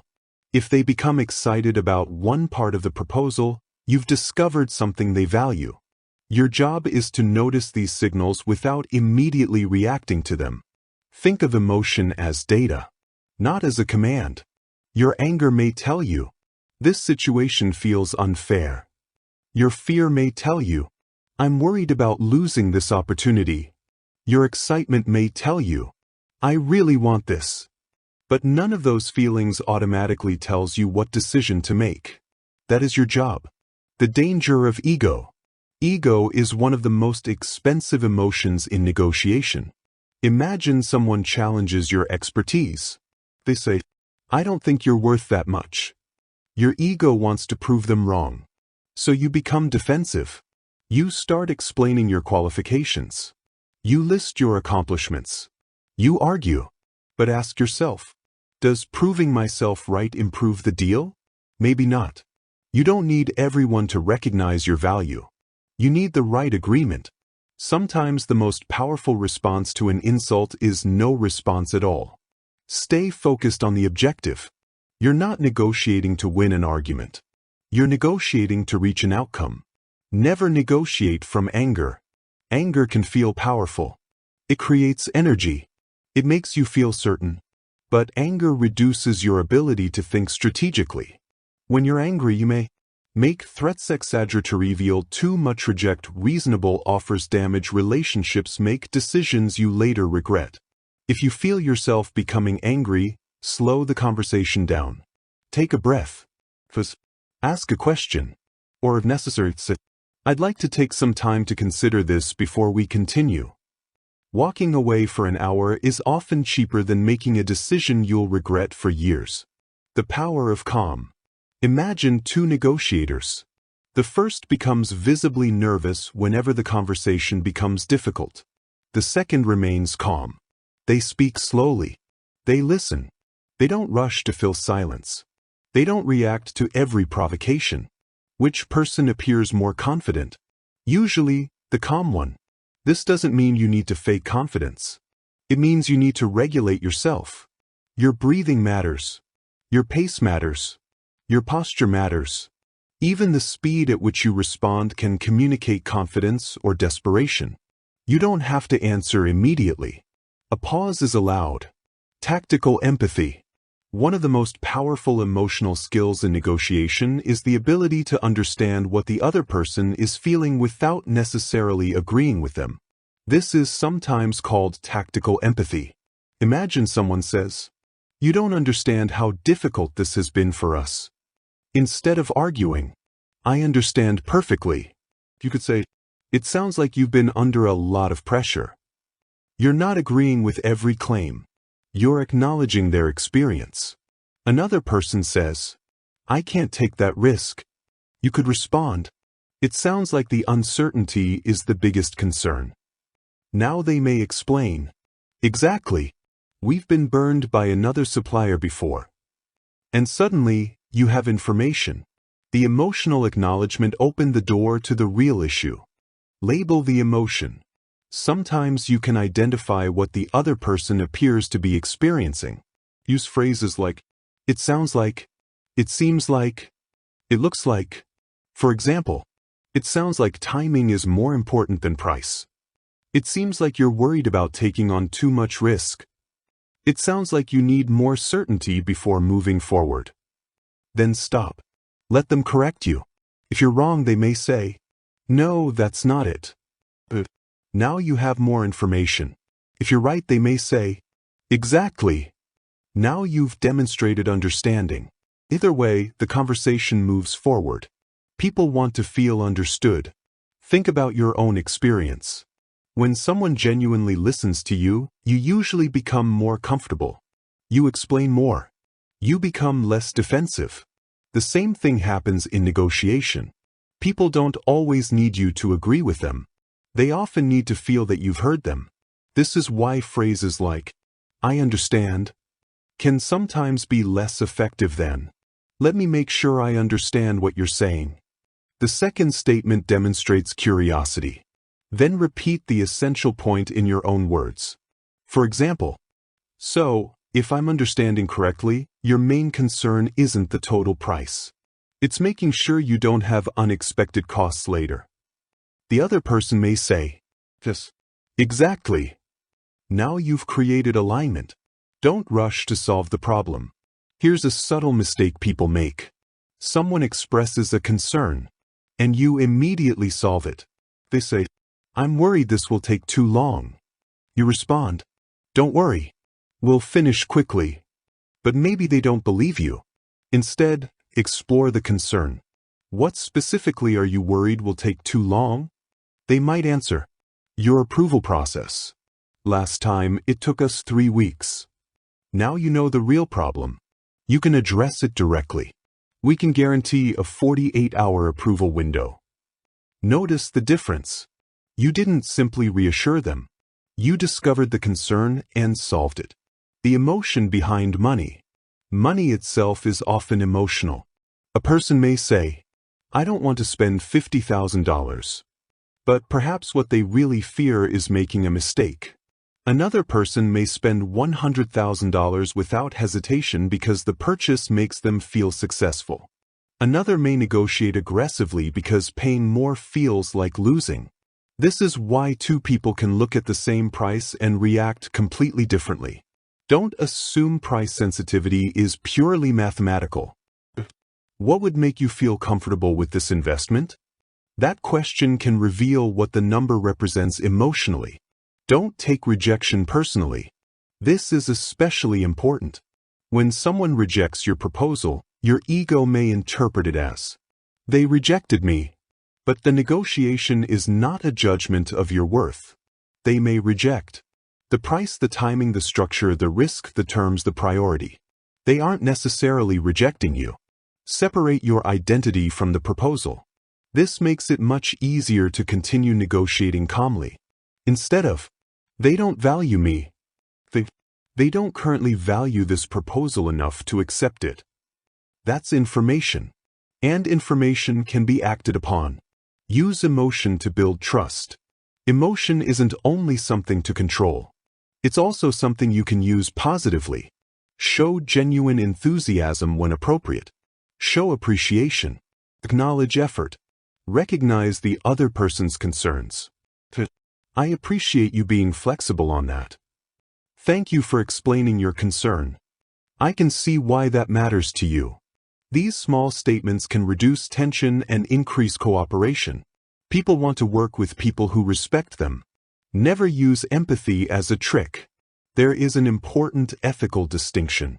If you pretend to care about someone's concerns simply to manipulate them, eventually they'll notice. Real empathy is not, "How can I pretend to understand this person so I can get what I want?" What is this person actually experiencing, and how can I understand it accurately? That mindset creates better negotiations, and often, better relationships. Control the tempo. When emotions rise, slow the negotiation down. If someone becomes angry, don't match their intensity. If they speak faster, you don't have to. If they pressure you to decide immediately, you can say, "I'd like to think about that before making a commitment." Tempo is a strategic variable. Sometimes slowing things down gives both sides the space needed to think clearly. And sometimes speed itself is the other person's strategy. Don't let someone else's urgency become your emergency. The emotional reset. Here's a simple technique to use during difficult negotiations. When you feel yourself becoming emotional, take one slow breath. Ask yourself, what am I feeling? Why am I feeling it? What decision would I make if I weren't emotional? You don't have to suppress the emotion. You simply create distance between the feeling and the decision. That distance is powerful. The final lesson. The best negotiators aren't emotionless. They're emotionally aware. They recognize their own fear before it becomes desperation. They recognize their anger before it becomes aggression. They recognize excitement before it becomes impulsiveness. And they recognize the emotions of the other person before those emotions become obstacles. Remember, emotion is not the enemy of negotiation. Uncontrolled emotion is. Listen carefully. Stay calm. Acknowledge what matters to the other person. And never let your ego make a decision that your strategy should make. Because when you can understand emotion without being controlled by it, you gain something more valuable than persuasion. You gain control of yourself. And in a negotiation, the person who can control themselves is often far more difficult to control. Chapter: Handle no like a professional. At some point in every serious negotiation, you will hear one word. No, that's too expensive. No, we can't do that. No, those are our terms. No, I'm not interested. No, that's my final offer. And for most people, that single word creates an immediate emotional reaction. They become defensive. They start arguing. They lower their price. They rush to make another offer. Or they simply give up. But experienced negotiators understand something different. No is not always the end of a negotiation. Sometimes, it's the beginning of the real conversation. Why people say no. When someone says no, you don't immediately know what they mean. No can mean, I don't understand. I don't trust this. I need more information. I don't have authority. I'm afraid of making a mistake. I want more. I'm testing your position. I need time. Or it can simply mean, no. Your job is not to assume. Your job is to discover which one it is. This is why emotional reactions to rejection are dangerous. If you hear no and immediately walk away, you may be abandoning an opportunity that was never actually dead. Don't fight the no. Imagine you're negotiating with a customer. They say, your price is too high.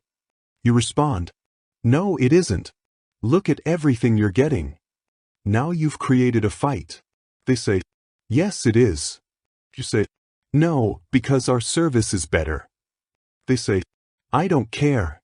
Now you're arguing over opinions. Instead, try something different. What makes you feel the price is too high? Now they have to explain. Perhaps they say, we received another quote that's 30% lower. Excellent. Now you know what you're dealing with. The issue isn't an abstract feeling. It's a competing offer. You can investigate the difference. Maybe the competitor provides less. Maybe the scope is different. Maybe the quality is different. Maybe the competitor really is a better option. Either way, you now have information. No is information. Think of rejection as data. If someone says no to your offer, ask, what did that no teach me? Maybe your price is too high. Maybe your value isn't clear. Maybe your timing is wrong. Maybe they aren't the decision maker. Maybe they don't have the budget. Maybe they're simply not interested.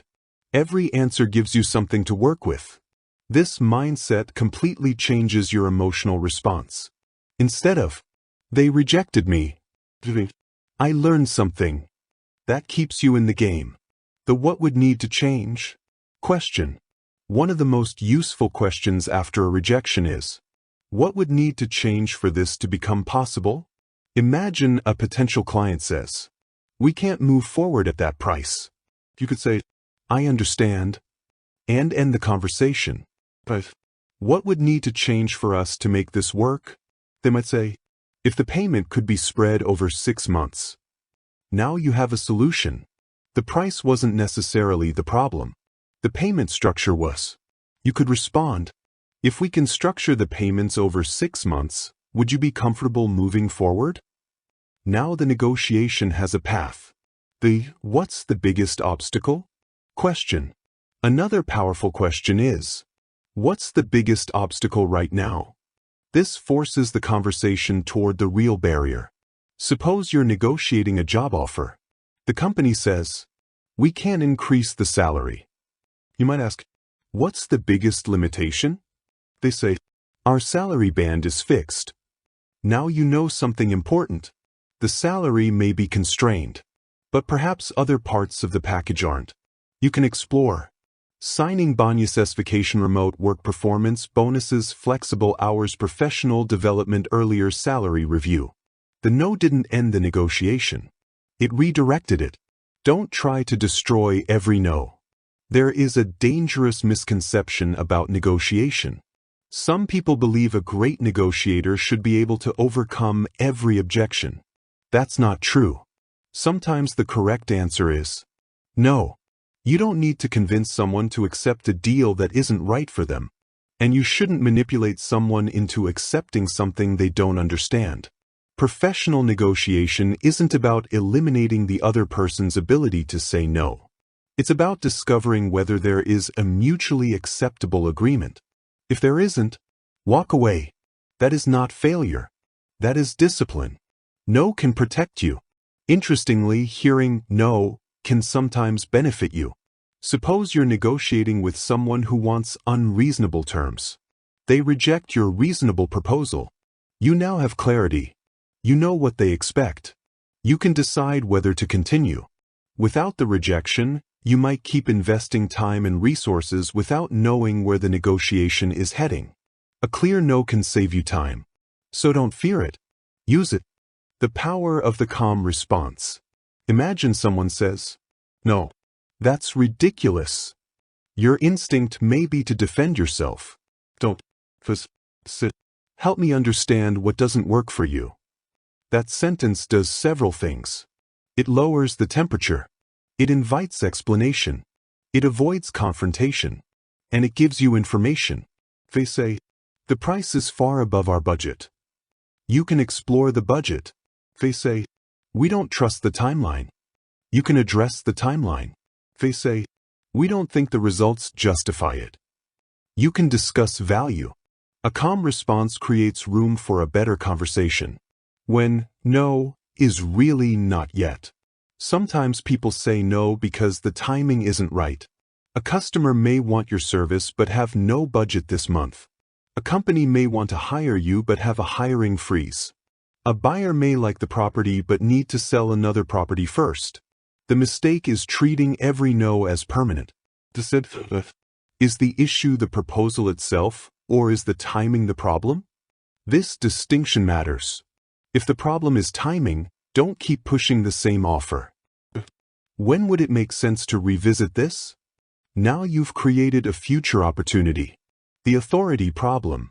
Another common reason for rejection is lack of authority.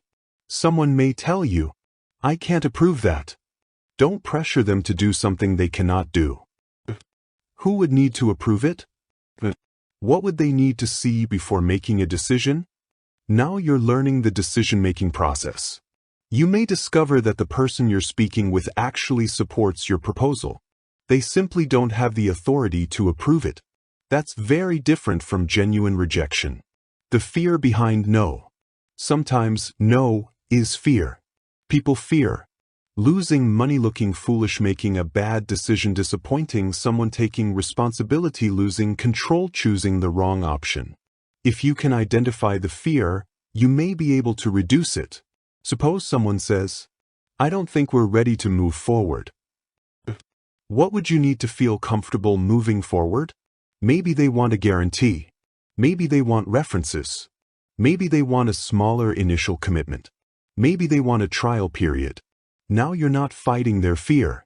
You're addressing it. Never be afraid to ask for the reason. If someone rejects your proposal, one of the simplest things you can say is, "Can I ask why?" But make it conversational.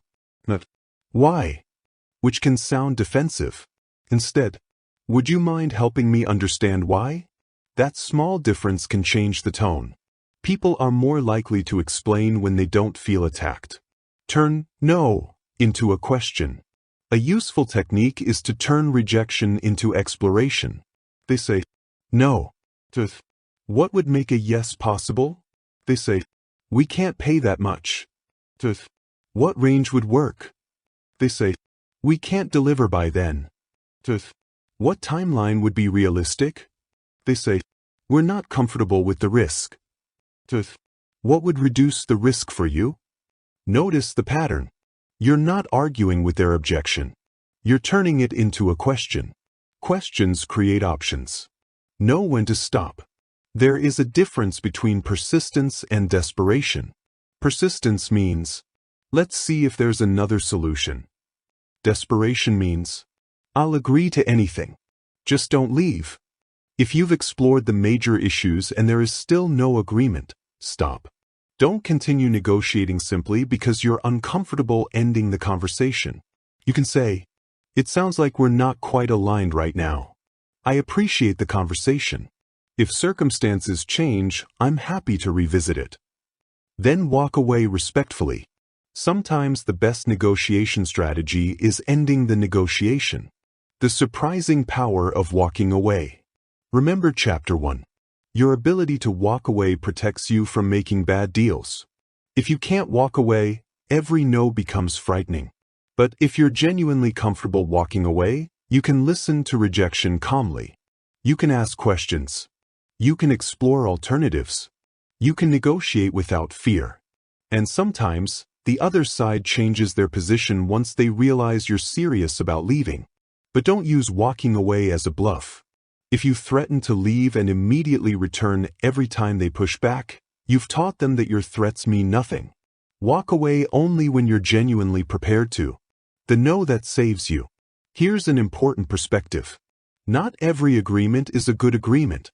Sometimes the other person saying no saves you from a bad deal. Maybe their expectations are unrealistic. Maybe the relationship would become difficult. Maybe the economics don't work. Maybe the risks are too high.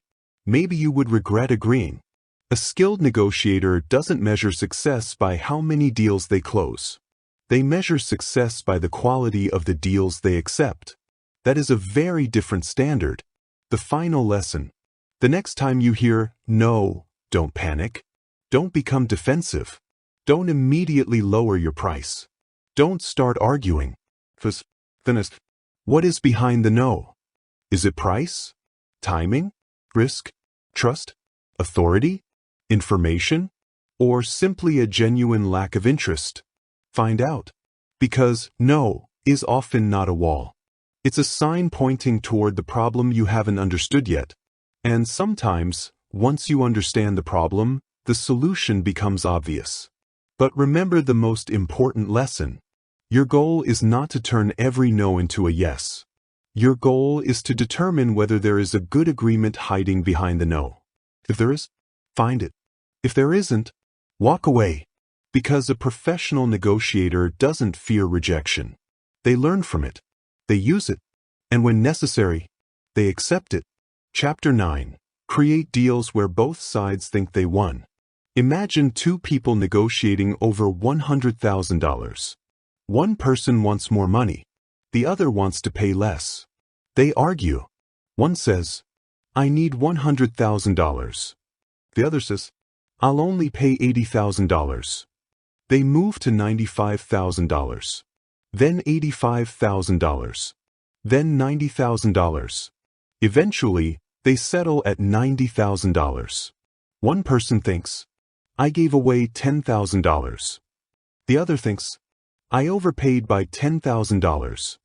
They made a deal, but neither person feels like they won. Now imagine a different negotiation. Instead of arguing only about price, they discuss payment timing, quantity, deliver, support, contract length, risk, guarantees, future business. Suddenly, there are more variables on the table. And when there are more variables, there are more ways to create value. This is the heart of sophisticated negotiation. Stop thinking only about how to divide the pie. Start thinking about how to make the pie bigger. Win-win doesn't mean giving everyone everything. The phrase win-win is often misunderstood.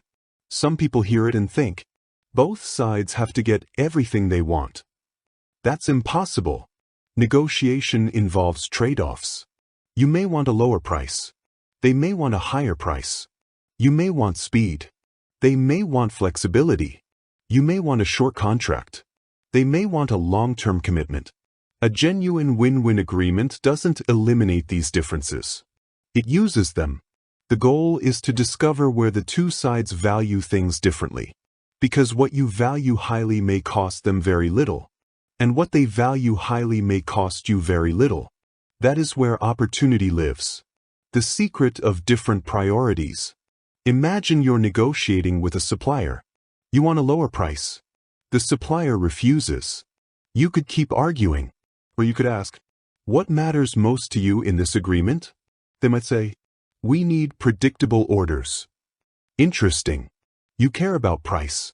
They care about predictability. Now you have something to trade. You might say, if we commit to ordering a minimum quantity each month, could you offer us a lower unit price? Now both sides get something important. You get a better price.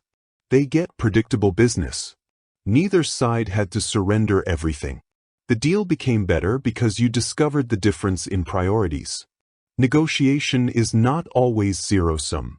A zero-sum negotiation assumes there is one fixed amount of value. If I get more, you get less. Sometimes that's true, but often it isn't. Imagine a business partnership. One person has capital. The other has expertise. The first wants a return on investment. The second wants ownership and creative control. They don't have to fight over a single number. They can structure. Financial investment, equity, responsibility is decision-making, authority, performance, incentives, future compensation. Now they're creating an arrangement instead of simply dividing money. This is what it means to expand the negotiation. Add variables. When negotiations become stuck, don't always push harder on the same issue. Add another variable. If you can't agree on price, discuss payment terms. If you can't agree on payment terms, discuss timing. If you can't agree on timing, discuss scope. If you can't agree on scope, discuss quantity. If you can't agree on quantity, discuss support. If you can't agree on support, discuss guarantees. The more legitimate variables you have, the more combinations become possible. And combinations create solutions. The payment timing trade. Consider a simple example. Client says, I can't afford $20,000 right now. A weak response is, okay, I'll take $15,000. The stronger response is, what payment structure would work for you? Maybe they can pay $5,000 today, $5,000 next month, $10,000 after completion. The total remains $20,000. You protected your price. They solved their cash flow problem. Neither side had to sacrifice the thing they cared about most. That's negotiation at a higher level. The scope trade. Sometimes the other person genuinely cannot afford your full offer. That doesn't automatically mean you should discount. You can reduce the scope instead. For example, the full package is $10,000. If you want to stay around $7,000, we can remove these two services and focus on the most important outcome. Now you're not saying, my service is worth less. You're saying, a smaller solution costs less. That's an important distinction. It protects your positioning while giving the customer a realistic option. The timing trade. Timing is another powerful variable. Imagine you're selling a product and the buyer wants a discount. Instead of reducing the price immediately, you could say, "If you're comfortable committing this month, I can offer a better rate." But because their commitment has value to you, you're exchanging price for certainty. Or perhaps they need the product immediately. You could charge more for expedited delivery. Now speed has a value. The important question is, what does each side value differently? The risk trade. Risk is one of the most overlooked negotiation variables. People often pay more to reduce uncertainty. Suppose a customer is hesitant to spend $10,000. Instead of simply lowering the price, you could reduce perceived risk through a limited guarantee milestone-based payments, a trial period, clear deliverables, measurable performance standards. You may preserve the price while making the decision feel safer. Again, you're not simply giving away money. You're solving the real problem. The guarantee trade. Guarantees can also be useful when structured carefully. Imagine someone says, "I'm not sure this will work." You could respond, "I'll reduce the price." Or, "I can provide a defined guarantee under these specific conditions." The second option may create more perceived value without requiring the same financial concession. But guarantees should always be realistic. Never promise something you cannot deliver. A poorly designed guarantee can turn a profitable agreement into a liability. The long-term trade. Sometimes the value isn't in today's transaction. It may be in future business. Imagine a customer wants a better price. You could say, "If you're willing to commit to a longer-term agreement, I can offer better pricing." Now you're exchanging present margin for future certainty. This can be valuable when the long-term relationship genuinely benefits you. But again, don't agree to a long-term commitment simply to close today's deal. Think beyond the immediate transaction. Make the other person feel smart. There's another psychological element to win-win negotiation. People want to feel that they made a good decision. They want to believe, "I negotiated well." This is not necessarily a bad thing. If someone walks away feeling respected and satisfied with the agreement, the relationship is often stronger. You don't need to humiliate the other side. You don't need them to admit defeat. You don't need to prove that you extracted every possible dollar. Sometimes the best deal is one where both sides believe, "I got something valuable." That creates repeat business, referrals, and long-term relationships. Don't try to win every last dollar. This is one of the hardest lessons for ambitious negotiators. You might be able to squeeze another $500 out of the deal. But what does it cost you? Maybe resentment. Maybe slower delivery. Maybe a damaged relationship. Maybe the loss of future business. Maybe a reputation for being difficult. The goal isn't maximum extraction. The goal is maximum sustainable value. Sometimes leaving something on the table is strategic. A person who feels respected today may return tomorrow with a much larger opportunity. The agreement should make sense after the emotion disappears. Here's a useful test. Imagine both sides leave the negotiation excited. Then they go home. They sleep. They wake up the next morning. The excitement is gone. Would they still believe the agreement makes sense? If yes, you've probably created something sustainable. If one side wakes up thinking, "What did I just agree to?" you may have created a bad deal. Short-term pressure can close transactions, but long-term value creates relationships. The fairness perception. People don't always need identical outcomes. They need to feel the process was fair. Imagine you sell something for $10,000. The buyer later discovers you gave another customer a slightly better deal. They may feel cheated, even if the difference is small. This is why transparency and consistency matter. If there are legitimate reasons for different terms, explain them. Different customers may receive different deals because their quantities differ, timing differs, risks differ, commitments differ, requirements differ. Fairness doesn't always mean equality. It means the differences make sense. The power of packaging. Sometimes you can create value simply by packaging things differently. Instead of selling product A, $5,000, product B, $3,000, product C, $2,000. You could create complete package, $8,500. The customer sees a coherent solution rather than several separate purchases.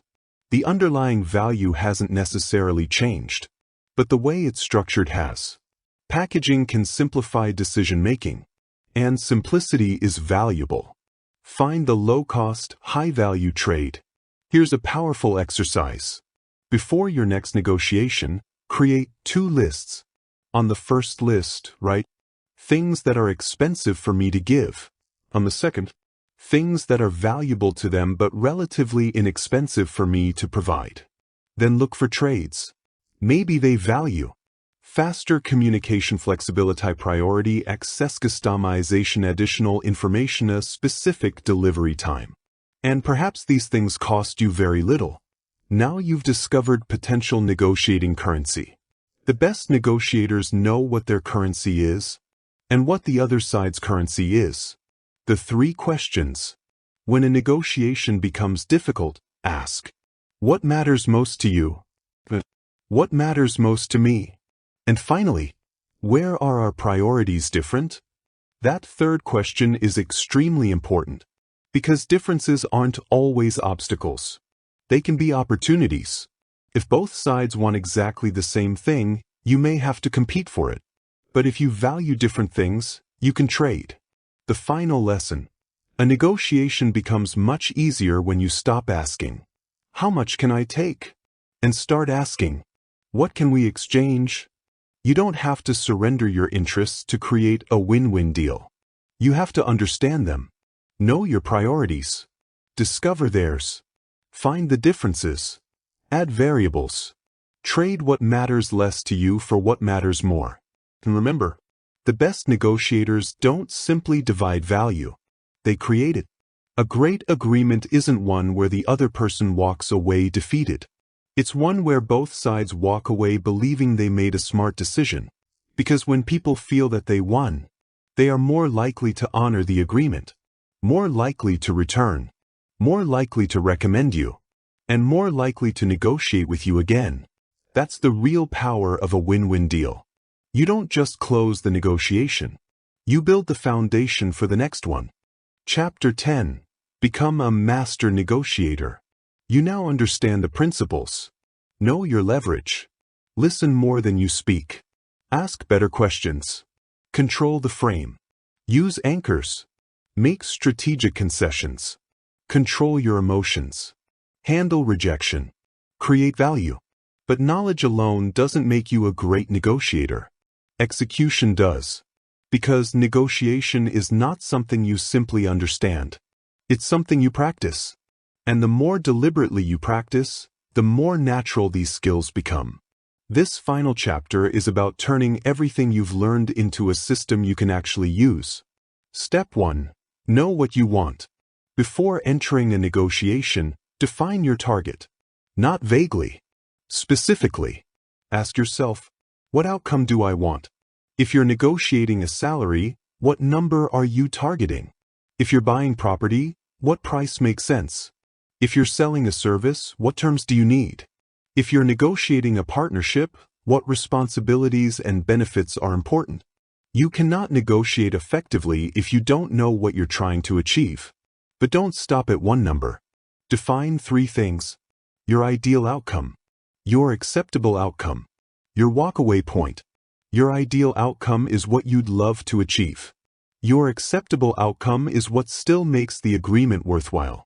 Your walkaway point is where continuing would be worse than leaving. Know all 3 before the conversation begins. Step 2. Know your BATNA. Your strongest source of confidence is knowing what happens if the deal fails. This is your BATNA, your best alternative to a negotiated agreement. Imagine you're negotiating a job offer. You have another company willing to hire you.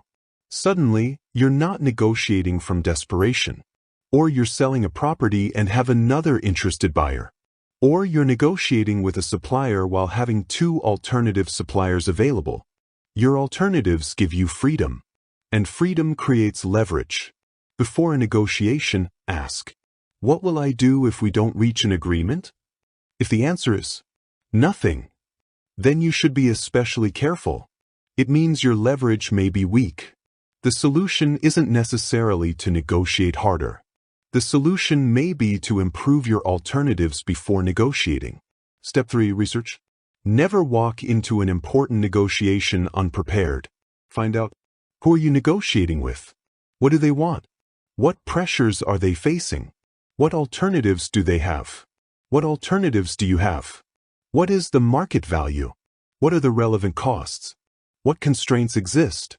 What information might change the negotiation? Preparation gives you something confidence alone cannot provide. Evidence. And evidence makes your position stronger. Step 4. Define the variables. Don't reduce the negotiation to one number. Create a list of everything that could potentially change. For example, price, quantity, timing, payment terms, delivery, quality, support, contract length, guarantees, responsibilities, renewals, exclusivity, flexibility. Once you identify the variables, you can start looking for trades. Remember, the more variables you can legitimately negotiate, the more ways you can create agreement. Step 5. Ask before you offer. One of the biggest mistakes inexperienced negotiators make is talking too soon. They walk into the conversation and immediately announce their demands. Don't. Ask questions first. What are you hoping to accomplish? What is most important to you? What concerns do you have? How are you evaluating the options? What would make this agreement work for you? Then listen. You may discover information that completely changes your strategy. Remember, you cannot negotiate intelligently with information you don't have. Step 6. Control the frame. Pay attention to how the negotiation is being defined. If someone says, your price is too high, don't automatically accept that the problem is price. Compared with what? If someone says, this is too risky, what specifically concerns you? If someone says, we need this immediately, what is driving the deadline? Don't fight inside someone else's frame. Understand it, question it, and when necessary, reframe the conversation around value, outcomes, risk, timing, or priorities. Step 7. Anchor carefully. If you have enough information, consider establishing the first credible number. But don't throw out a random figure. Support it. Explain the reasoning. For example, based on the market, comparable transactions, and the scope involved, I'm targeting $X. Then stop. Let them respond. If they give you the first number instead, don't automatically accept it. Evaluate it. What is that based on? Bring your own evidence. And remember, their first number is a proposal, not reality. Step 8. Listen to the no. When someone rejects your proposal, don't panic. Don't immediately discount. Don't become defensive. What is the biggest obstacle? What would need to change? What would make this workable? You may discover that the issue isn't what you thought. Maybe it's timing. Maybe it's risk. Maybe it's payment. Maybe it's trust. Maybe it's authority. The first objection is not always the real objection. Keep exploring. Step 9. Trade, don't give. When you make a concession, connect it to something. If you can do X, I can do Y. This keeps the negotiation balanced. If you lower the price, perhaps they increase quantity. If you offer faster delivery, perhaps they commit sooner. If you provide additional support, perhaps they extend the contract. The exact trade depends on the situation, but the principle stays the same. Don't give away value unnecessarily. Step 10. Use silence. This may be one of the most uncomfortable skills you'll ever develop. After making an offer, stop talking. Many people become nervous during silence. Maybe I should explain. Maybe I should lower the price. Maybe they're upset. Then they start talking. And talking often leads to unnecessary concessions. Let the other person think. Silence isn't hostility. It's space. Give the other person room to respond. Step 11. Don't negotiate against yourself. If you make an offer and hear, "That's too much," don't immediately improve it. What specifically makes you say that? If you lower your offer before they explain their objection, you may be giving away value for no reason. Make the other side show you what needs to change. Then decide whether you're willing to change it. Step 12. Know when you're done. A negotiation has a beginning, a middle, and an end. Once the major issues are resolved, stop reopening settled points unnecessarily. Summarize the agreement. So, we've agreed on the price, payment schedule, delivery date, and support terms. Then confirm. Is there anything important we've missed? This reduces misunderstandings, and it turns a conversation into an agreement. Step 13. Put it in writing. Never rely solely on memory for important agreements. Document. Price, payment terms, deadline, responsibilities, deliverables, conditions, guarantees, cancellation terms, renewal terms. A handshake may build trust. A clear written agreement protects understanding, and clarity prevents future conflict. Step 14. Leave with the relationship intact. You may win the negotiation and still lose the relationship. Don't humiliate the other person. Don't brag about how hard you negotiated. Don't make them feel stupid. You want them to think, "That was a tough negotiation, but I was treated fairly." That's the reputation you want. Because today's negotiation may become tomorrow's opportunity. The Master Negotiation Checklist. Before your next major negotiation, ask yourself, what do I want? What do they want? What is my ideal outcome? What is my acceptable outcome? What is my walkaway point? What is my BATNA? What is their BATNA? What information do I need? What variables can we negotiate? What is my strongest evidence? Should I make the first offer? What anchor will I use?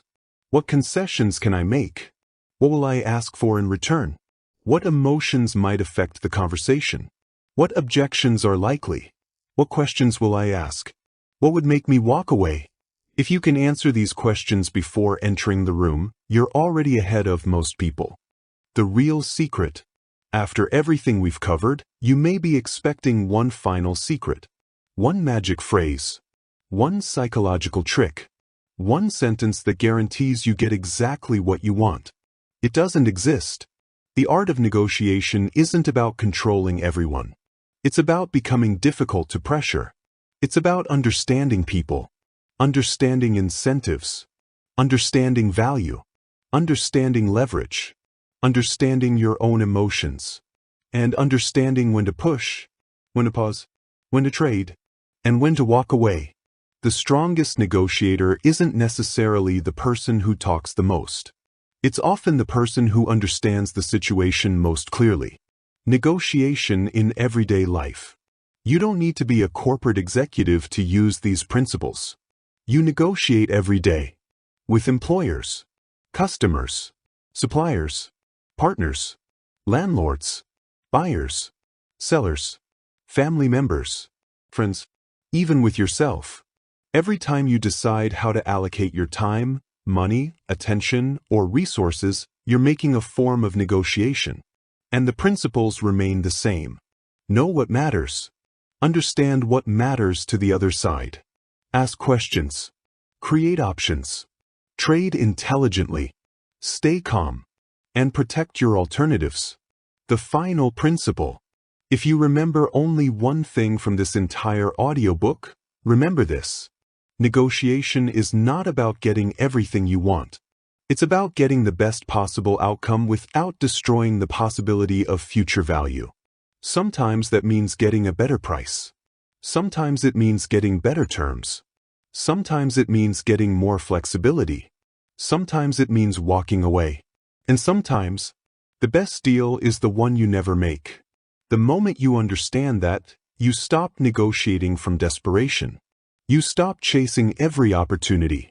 You stop being afraid of rejection.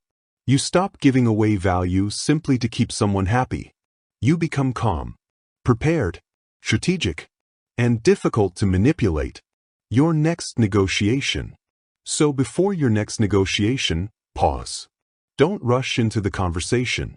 Prepare. Know your number. Know your alternatives. Know what matters to you. Find out what matters to them. Listen carefully. Ask better questions. Control the frame. Use anchors intelligently. Trade instead of giving. Control your emotions. Treat rejection as information. Create value where possible. And walk away when the deal no longer makes sense. Because negotiation isn't a talent reserved for naturally persuasive people. It is a skill. And like every skill, it gets stronger with practice. The first time you pause instead of reacting, you improve.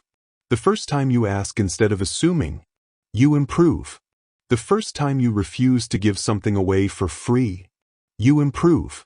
The first time you walk away from a bad deal without fear, you improve. And eventually, something changes. You stop entering negotiations hoping things will work out. You start entering them prepared to make them work.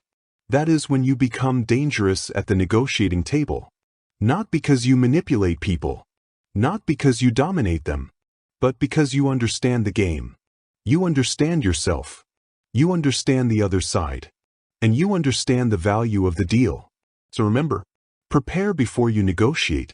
Listen before you speak. Ask before you assume. Trade before you concede. Stay calm when challenged. Create value before dividing it. And never be afraid to walk away from a deal that doesn't serve you. Because the ultimate power in negotiation isn't the ability to force someone to say yes. It's the ability to remain completely comfortable when the answer is no.